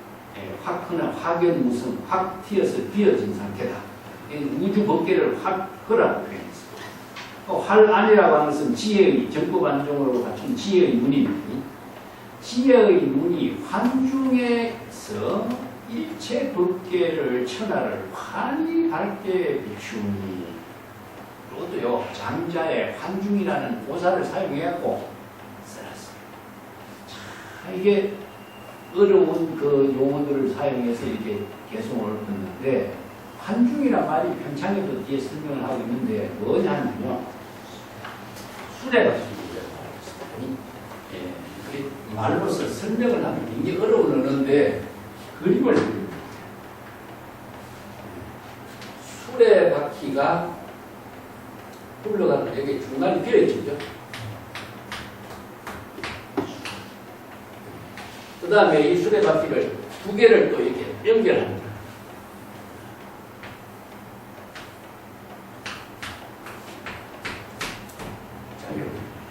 여기 비어지갖고 축이 연결되고 여기가 비어졌기 때문에 축이 이렇게 마음대로 돌아가는 거예요. 이걸 환중이라고 해요.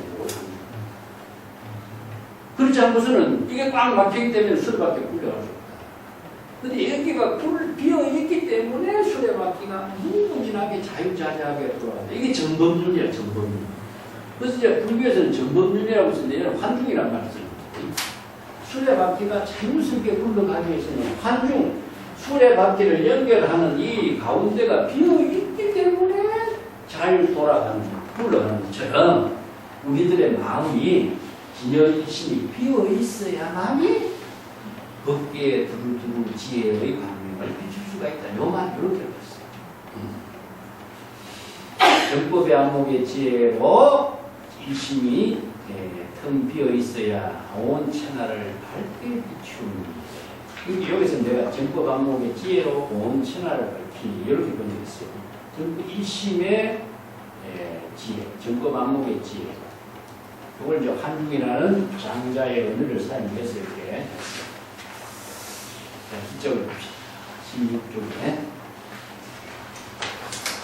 또 환중이라는 수계에 대해서는 축, 지돌이라고 표현했는데 수레바퀴의 중심축 이걸 표현했고, 요게 공불공의 묘용을 수레바퀴를 부르는 거기에다 비추어 가지고 맞추어서 해설합니다.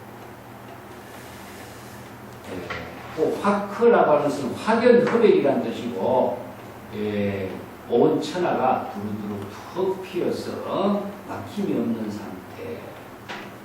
그리고 하안경의 유명한 부처의 지혜 강명은 뜻이 시방세계에 무량복도를 비친다. 불해 광명 무변지 보조 시방 무량, 이런 하안경의 개성이 많죠. 불친 충만 어법계 이런 말도 마찬가지고, 하안경의 사상이 전부 다 비로자나 법신이거든요. 그래서 비로자나는 뭐냐, 나이로차나 태양입니다. 태양이 태양이 우주 법계의 모든 곳에 다 비추는 그 모습을 부처님 비로자나 법신불에다가, 그래서 이제 비로자나불하고 광명의 그 사상이 인도에서 어떻게 이루어졌느냐.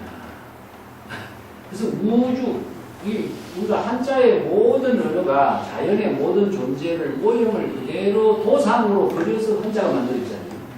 그 불교의 모든 사상은 자연의 모든 진실상, 생명으로 작용하고 있는 모든 생명의 진실상을 토대로 해서 불교의 지혜를 제시했어요. 이게 광명은 뭐냐, 태양. 어둠을 밝히는 것은 달. 그래서 만물이 생명활동하는 것은 제법 쉽사. 그래서 우리도 만물의 생명과 같은 진여의 일심의 지혜가 작용한 것을 보여주는 진여도. 그래서 법이라고 하는 논리로서 설해놨기 때문에 논리 체계에 맞는 법이기 때문에 이것은 뭡니까? 착오가 없다. 법의 특징이 무엇이냐면 착오가 없다.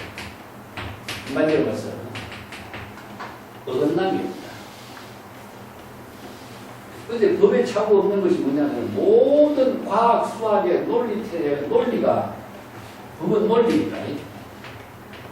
논리 체계를 갖고 있기 때문에 깨어지지 않는 거죠. 그래서 원래 건강경이 같은 불계, 파괴되지 않는 거예요. 그래서 건강경의 건강불개심이라는 말씀입니다.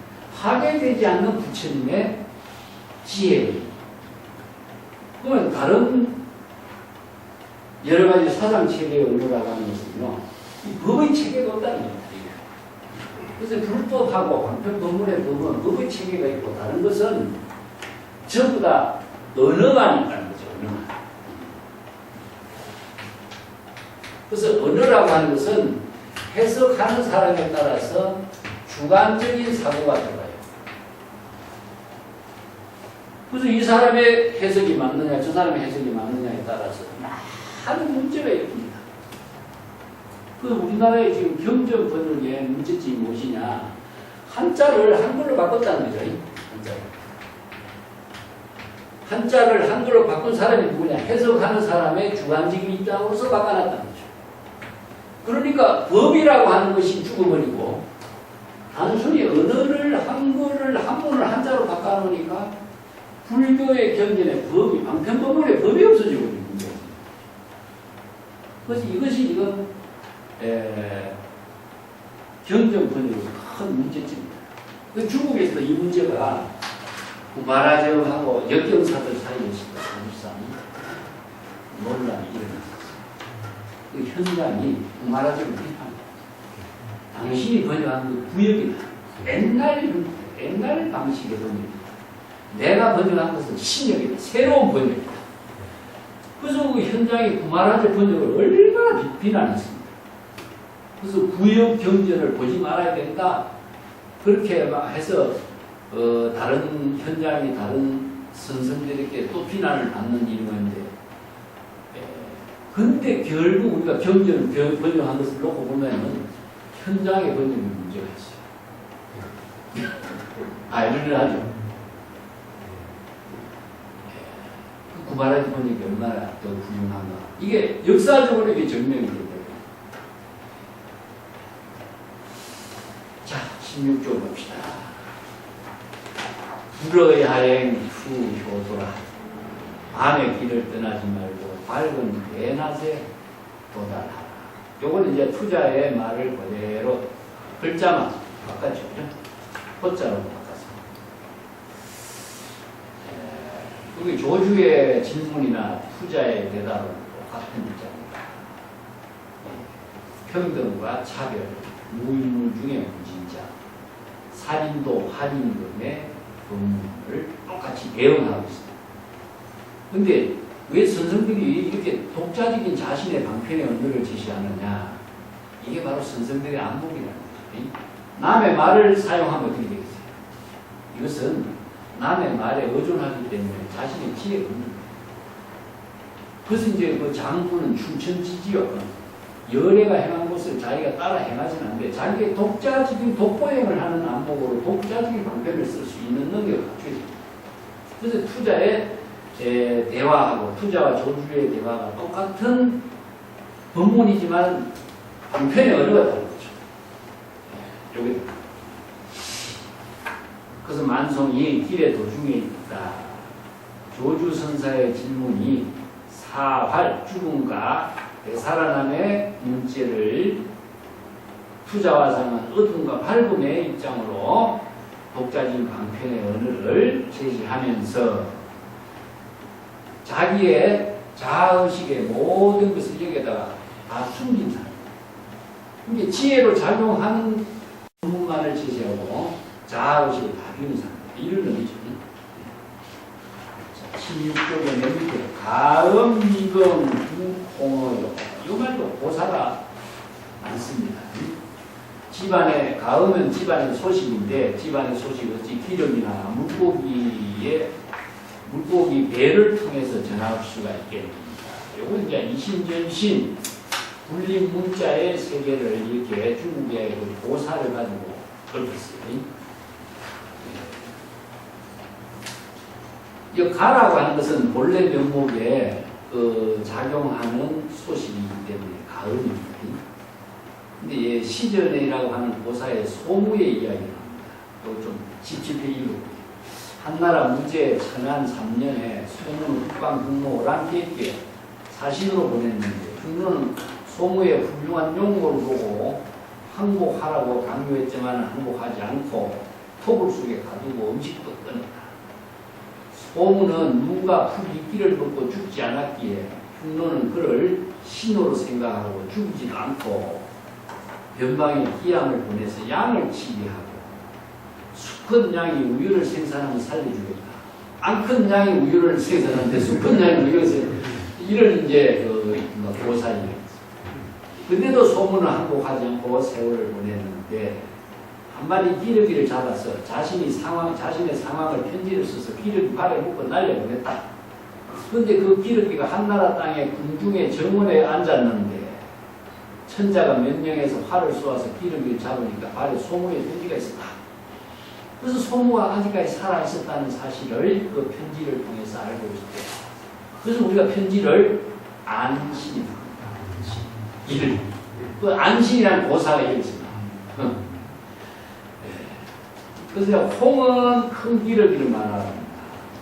그래서 이제 한나라 자신이 흉노에게 소무의 기러기 편지를 말하려 흉노도 놀랬고 흉노는 소무가 죽었다고 거짓말한 것으로 걸통이 나서 소무를 석방했다 하는 이야기. 이 소식을 통해서 기러기 발에 전하는 편지 소식으로 소무가 오랑캐의 몸에서 해방이 되었다. 이게 한나라 문제가 죽은 뒤 한나라 소왕 6년 소무가 흉노에게 억류된 지 19년 20년째 되는 해 젊은 청년이 백발노인이 되었다. 이런 이제 고사 이야기가 하나 있고 물고기에 대한 고사는요 후한서의 그 동사처전에 나오는데 한나라 채백계라는 예쁜 딸이 있는데 이름은 명자는 문이다. 그는 동사라는 사람 아내가 됐는데 동사가 변방 지역에 관리로 부임하게 되면서 흉노에게 붙잡히 포로가 되었고 흉노의 왕비가 됐어요. 그래서 고향 생각이 나서 편지를 써서 양초로 밀봉한 탄날, 탄날이라기보다도 양초에다가 편지를 써서 양초로 밀봉을 하고 물에 빠져도 이제 이게 번지지 않게 했다는 거죠. 그래서 기러기 목에다가 매달라 날려보냈는데 기러기가 한나라 지역에 와서 물을 마시는 동안 양초로 밀봉한 탄알이 물속에 떨어진다. 이것을 고기가 삼켰는데 어부가 고기를 잡아보고 보니까 고기 배에 양초 밀봉한 편지가 있더라. 그 편지를 보고 영문이가 살아있는 것을 알게 됐다.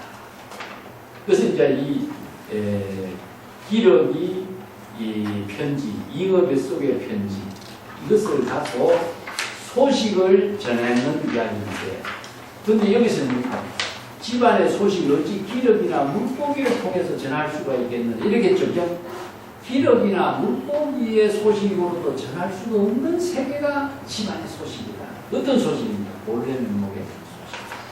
그래서 진여의 심의 지혜가 작용하는 본래 면목은 어느 문자로서 전할 수 없는 세계라는 이야기로 이런 비유를 사용한 거죠. 이 고사도 잘 알아야 되지만 이 고사를 가지고 이렇게 잘 응용해서 얽힌 천동경지의 안목은 정말 대단하죠. 우리가 단순히 어록을 읽고 그냥 시를 읽는 것에서 끝난다면 너무나 단조롭잖아요. 그런데 하는 고사를 여기다 등장, 응용시켜서 시를 읊어서 이 본질을 제시했다는 것은요, 뭐랄까, 바둑을 두는 사람이 몇 수 딜을 보고 수를 놓는 것 같습니다. 이게 이제 요거 내 글씨 써놨습니다. 지혜가 크지 못한 사람은 견해가 멀리 볼 수 없는 거예요. 물의 근원이 깊지 않은 사람은 물이 길게 흘러갈 수 없는 것입니다. 이 벽암동에 있는 글인데 똑같은 선성이라도 안목과 방편의 지혜를 쓰는 능력이 어느 만큼 크냐에 따라서 이런 법문의 내용도 다르고 읊은 개성도 다르고 차원이 다른 거죠.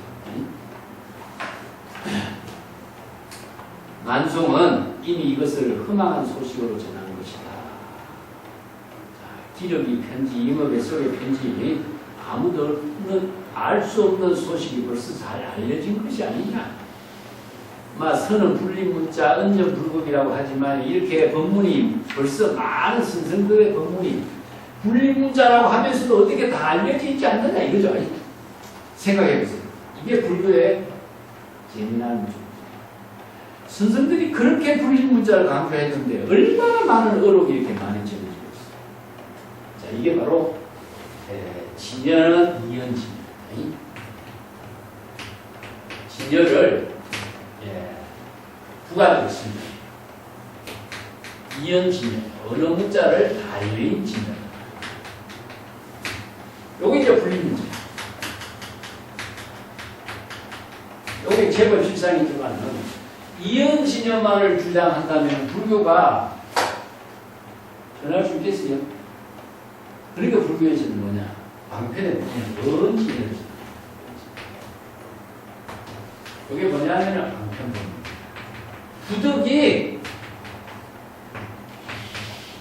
이연진여의 깨달음을 이루게 하기 위해서는 방편법문을 사용하지 않을 수가 없죠. 그래서 선생들의 법문은 이연진여를 주장하면서도 부득이 방편법문을 무궁무진하게 사용하지 않을 수가 없어요.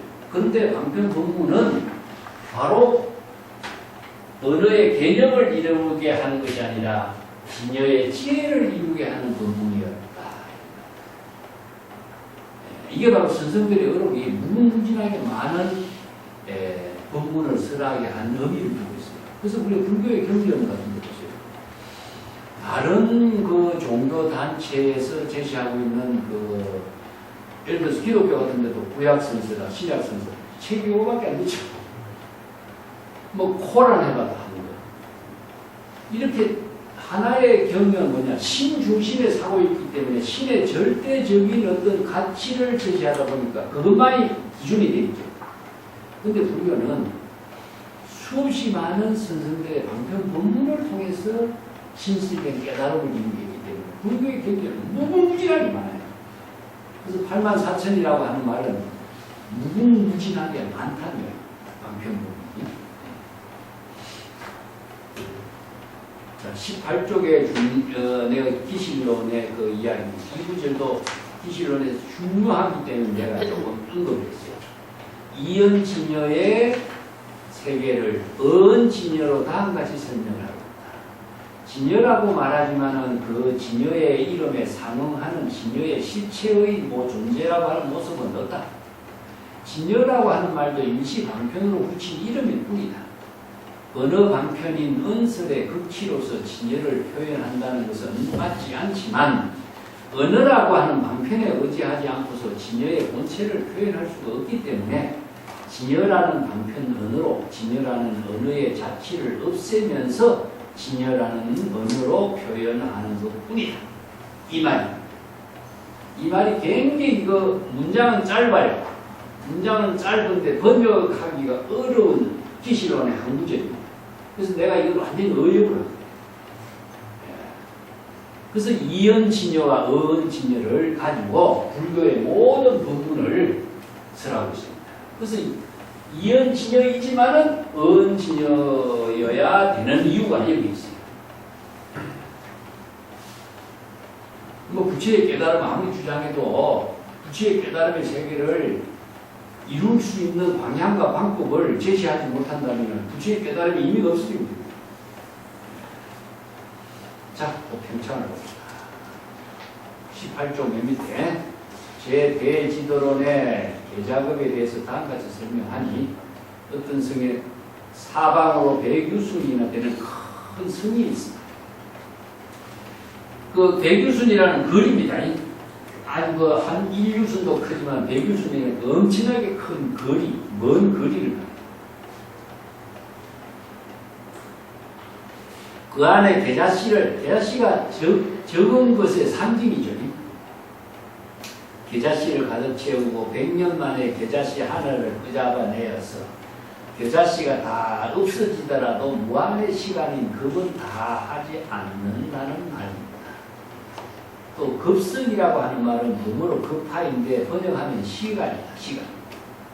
무탄경에 사방 40이나 되는 큰 돌이 있는데 100년마다 하늘에 천녀가 얇은 옷을 입고 내려와 천녀의 옷으로 돌을 한번 스치고 지나가 그 돌이 다 달아 없어지도 급은 다 하지 않는다고 했다. 이게 겨자성급과 반성급의 이야기다. 이건 뭔가 측정할 수 없고 불가사의 세계다. 이 중생심으로 사량 분별할 수 없는 세계다. 자, 이것은 시간이다. 시간이 다하고 우리가 공급 이전으로 되돌아가야 지혜의 안목이 열린다는 것이다. 그래서 이제 대선 기신론이라든가 우리가 육경 전에 삼아성직업 수행이 있습니다. 삼아성직업 수행.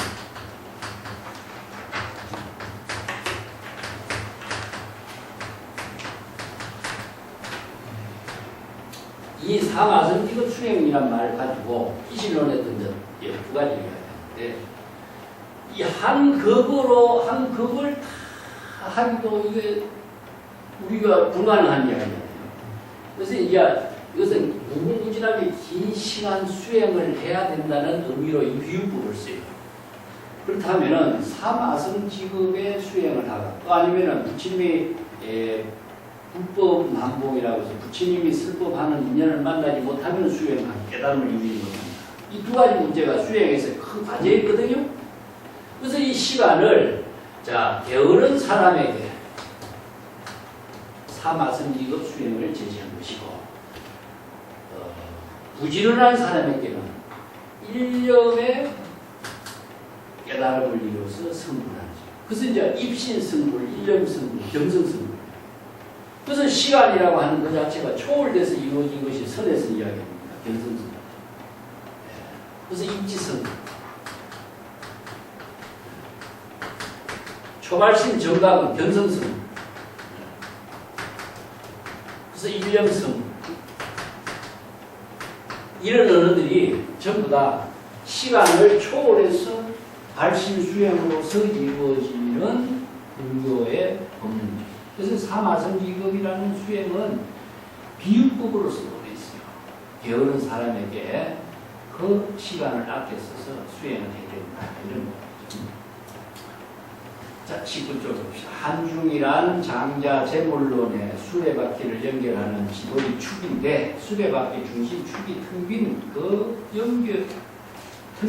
연결되면 수레바퀴가 뭉빈하게 변화하고 방향도 자유자재하게 전환할 수가 있으니 이것이 수레바퀴가 빙글빙글 끝없이 순환하는 그 바퀴의 중심축이 텅 비었기 때문이란 뜻이다.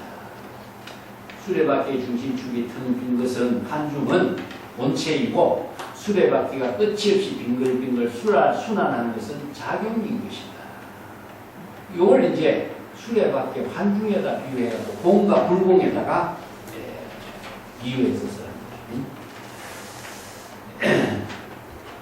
진공묘유의 법문인데 경전에서는 선정과 지혜, 이사, 채용, 성상, 지관 이런 법문들이지만 이것은 이제 너무 논리적으로 체계 있게 설명을 하다 보니까 개념으로만 이해해요. 우리가 불교 공부가 지금 개념으로만 이해하다 보니까 실천적으로 자신의 지혜로 작용하는 법을 잃어버리게 돼요.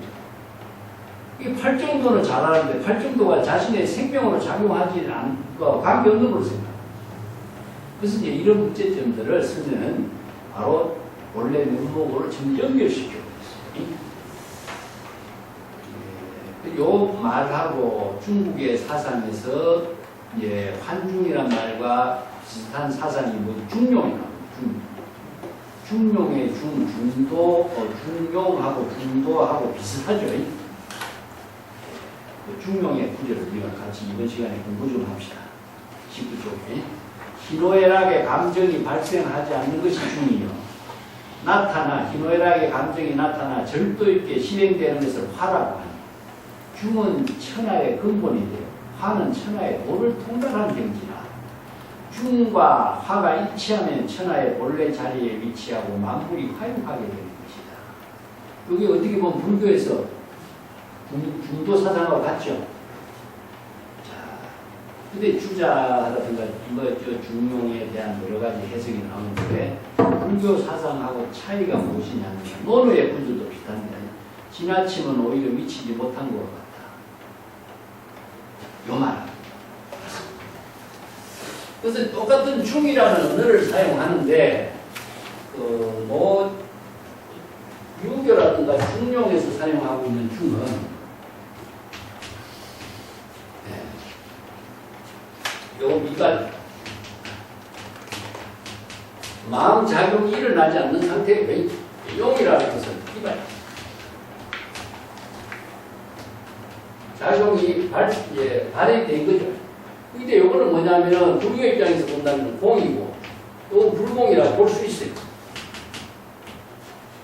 그런데 공과 불공의 논리를 중국 사람들이 갖고 있다. 그러다 보니까 미발하고 이발, 중용에 대한 해석이 철학적으로 논리적으로는 해석한 사람들이 많이 해요. 기준이 없다. 그래서 이제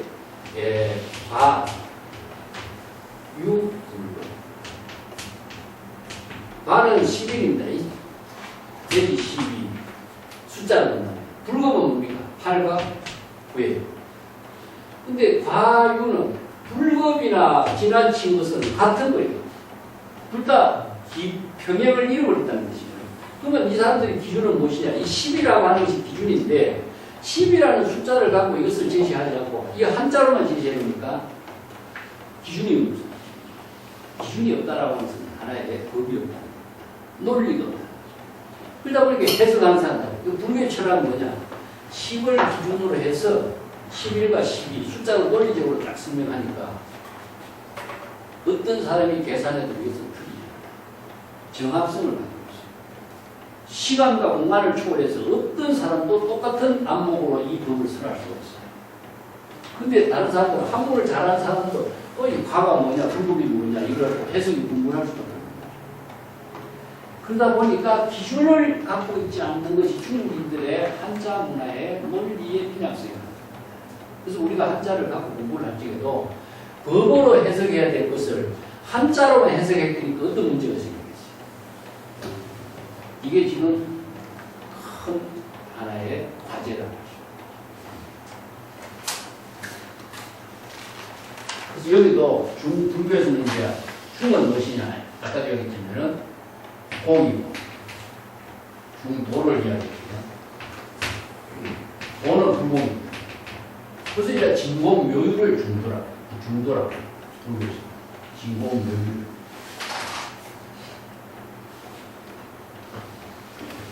자, 20조로 배웁시다. 이것도 이제 그 개송에서 한 부분 이제 설명하고 있어요. 시전에 큰 기러기를 홍이라고 하고 작은 기러기를 안이라고 했는데 서한에 사신 소음과 중로 서기에게 천자께서 왕실의 정원에 작은 기러기 한 마리를 화살로 쏘아잡은 기러기 다리에 소음과 메어둔 편지가 있었어. 이로 인해 선우가 오랑캐 선우가 감히 쏘기지는 못했다. 이 선우는 오랑캐의 그 장군이런데 선욱하면 오랑캐의 장군을 상징하는 언어예요. 그래서 이제 어안이라든가 뭐 안신이라든가 이런 소식을 전하는 편지를 말하고 있습니다. 전한서라든가 전한서 소문전에도 전하고 있는데 그 밑에다 볼게요. 한나라의 최백계라는 사람의 예쁜 딸인데 그 이름은 여미요 장문이라 딸은 동사라는 사람의 아내가 되어서 남편이 변방 지역에 오랑캐를 관리하는 관리자가 되는데 흉노에게 잡혀갔다. 그래서 염도 역시 오랑캐의 왕비가 되었는데 고향 생각이 나서 편지를 써서 양초로 밀봉한 탄알에 넣어 기러기 목에 매달아 날려보냈다. 기러기가 한나라 지역에 돌아와 물을 마신 동안 양초에 밀봉한 탄알이 물속에 떨어졌고 이것을 고기가 삼켰는데 어부가 고기를 잡아 그 배를 가르자 양초 밀봉한 탄알 속에 편지가 있었다. 그래서 무리가 살아있다는 사실을 알게 되었다. 이런 이제 편지 이야기. 여기서는 이런 편지를 고사를 동원했지만은 가신 원래 명목에 지혜가 작용하는 그 경우에는 이 소식을 전할 수 없다 이거죠. 이걸 이제 누구입니까? 자기만이 아는 거죠. 자기만. 그래서 대상의 떨어진 소식을 알아요. 그렇기 때문에 자기 자신만이 그 경지를 알아볼 수 있다. 그래서 자각성지라는 것이에요. 여기에서 이제 투자 성사가 개송을 높인 것은 서란 법문에 대해서 천동경지의 개송을 말합니다. 21쪽에 넘어갑시다. 천동경지의 이 개송은 투자화상이 밤에 길을 떠나지 말고 밝은 대낮에 도달하라 라고 대답한 말을 읊은 개송인데 집안의 주택을 집 밖으로 퍼뜨리거나 흠망한 소식을 함부로 전하지 않는다는 것이다. 네. 자, 이게 집안의 주택을 남에게 드러내지 않는다는 말의 의미는 무엇이죠? 본분사죠, 본분사. 대상을 두는 언어를 사용하지 않았다는 거죠. 자기 본분사의 노용을 쓰랬다, 이런 말이죠. 비록 그렇지만 만송은 천동경지에게, 천동경지선사에게 말씀드린다. 조금 전에 화상이 시자로부터 천동화상에게 선한 법문을 전해받게 되어서 감사의 말씀을 드립니다. 자, 여기서 가업을 밖으로 전하지 않는다. 불기문자, 은전불급이라고 했는데 왜 선성들의 법문이 이렇게 많이 전해지게 됐느냐는 겁니다. 자, 이게 왜냐하면 제3자에 의해서 기록하는 거예요. 그 어록의 특징이 무엇이냐 하면은 자신은 본분사로서래요. 자기 본분사에 이루합니다.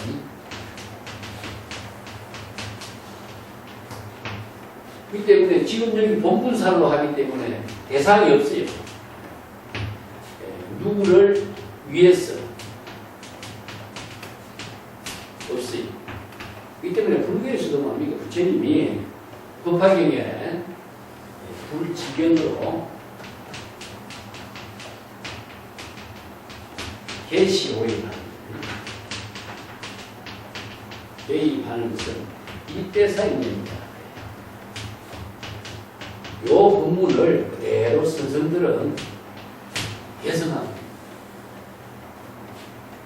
계시오입하는 건 이건 이제 불법을 계시해서 여시함에서 깨달아서 신수봉행하게 하는 것은 지금 누구를 위해서 설법한 것이 아니라 자기 이때사 인연으로 이루어진 일을 한 것이다.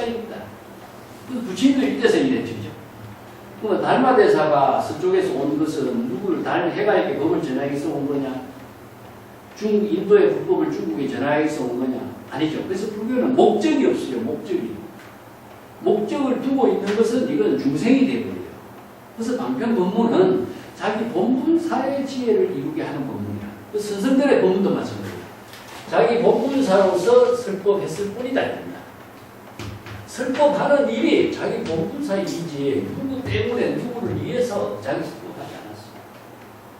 이게 바로 불교의 경륜인데 그래서 부처님의 설법은 누가 안 하니 듣고 결집을 했죠. 자, 선생들은 누구냐? 제3자가 이 본문을 듣고 기록하고 그래서 설법한 건 본분사이지만은 기록에서 전해오는 것은 누구죠? 제3자가 듣고서 그 본문을 기록해서 남기는 겁니다. 설법 그 자체는 자기 가업이나 남에게 전하기 위해서 한 소리다. 이게 바로 본분사입니다. 그래서 이제 당신은 당신 본분사의 살림살이를 살았지만은 나는 시자를 통해서 이 기록에 남긴 이 어록을 통해서 당신의 본래 면목을 침견할 수 있게 되어서 감사드린다 이 말이에요. 우리가 지금 어록을 읽고서 천문경지의 안목을 같이 동참할 수 있는 것도 역시 마찬가지입니다. 그래서 이게 항상 우리가 본분사라고 하는 말은 법화경에서 말하는 일대사인연입니다. 일대사인연이라는 것은 뭐겠어요? 지금역이죠. 지금역이라고 하는 이 좌표에서 자기의 본분사 삶을 사는 것 말고 없어요. 이게 바로 열애의 진실된 삶을 사는 길은 그밖에 없으니까. 그래서 열애가 누구를 위해서 누구 때문에 한다면 열애가 아니지. 그래서 이제 우리가 중생심으로 사고를 가지니까 이 열애의 행을 잘 이해를 못하는 거죠. 그래서 우리가 항상 언어의 문제가 나는 항상 강조하는 이유가 그렇습니다. 재불 열애의 삶을 실현하려고 한다면 재불 열애가 제시한 방편의 언어를 살게 돼요. 그렇지 않으면 재불 열애의 본분사의 삶을 우리가 살 수 없어요. 자의식의 중생심의 언어를 가지고 재불 열애의 본분사의 삶을 살 수 없습니다. 어느 분야든지 간에 독자적인 그 방편의 언어가 있습니다. 우리가 음악을 하는 사람이 음악의 그 악보를 통해서 음악을 하는 거죠. 이게 모든 악기가 다르지만은 악보를 보는 것은 똑같이 봐야 하모니가 이루어지고 음악의 연주가 되는 거예요. 그 언어가 그 어느 분야에서 그 본분사의 묘용을 이루게 하는 언어가 있어요. 그런 점들을 불교 언어도 역시 마찬가지입니다.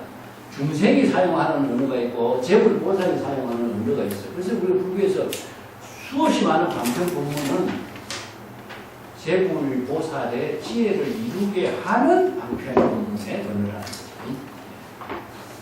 자, 한번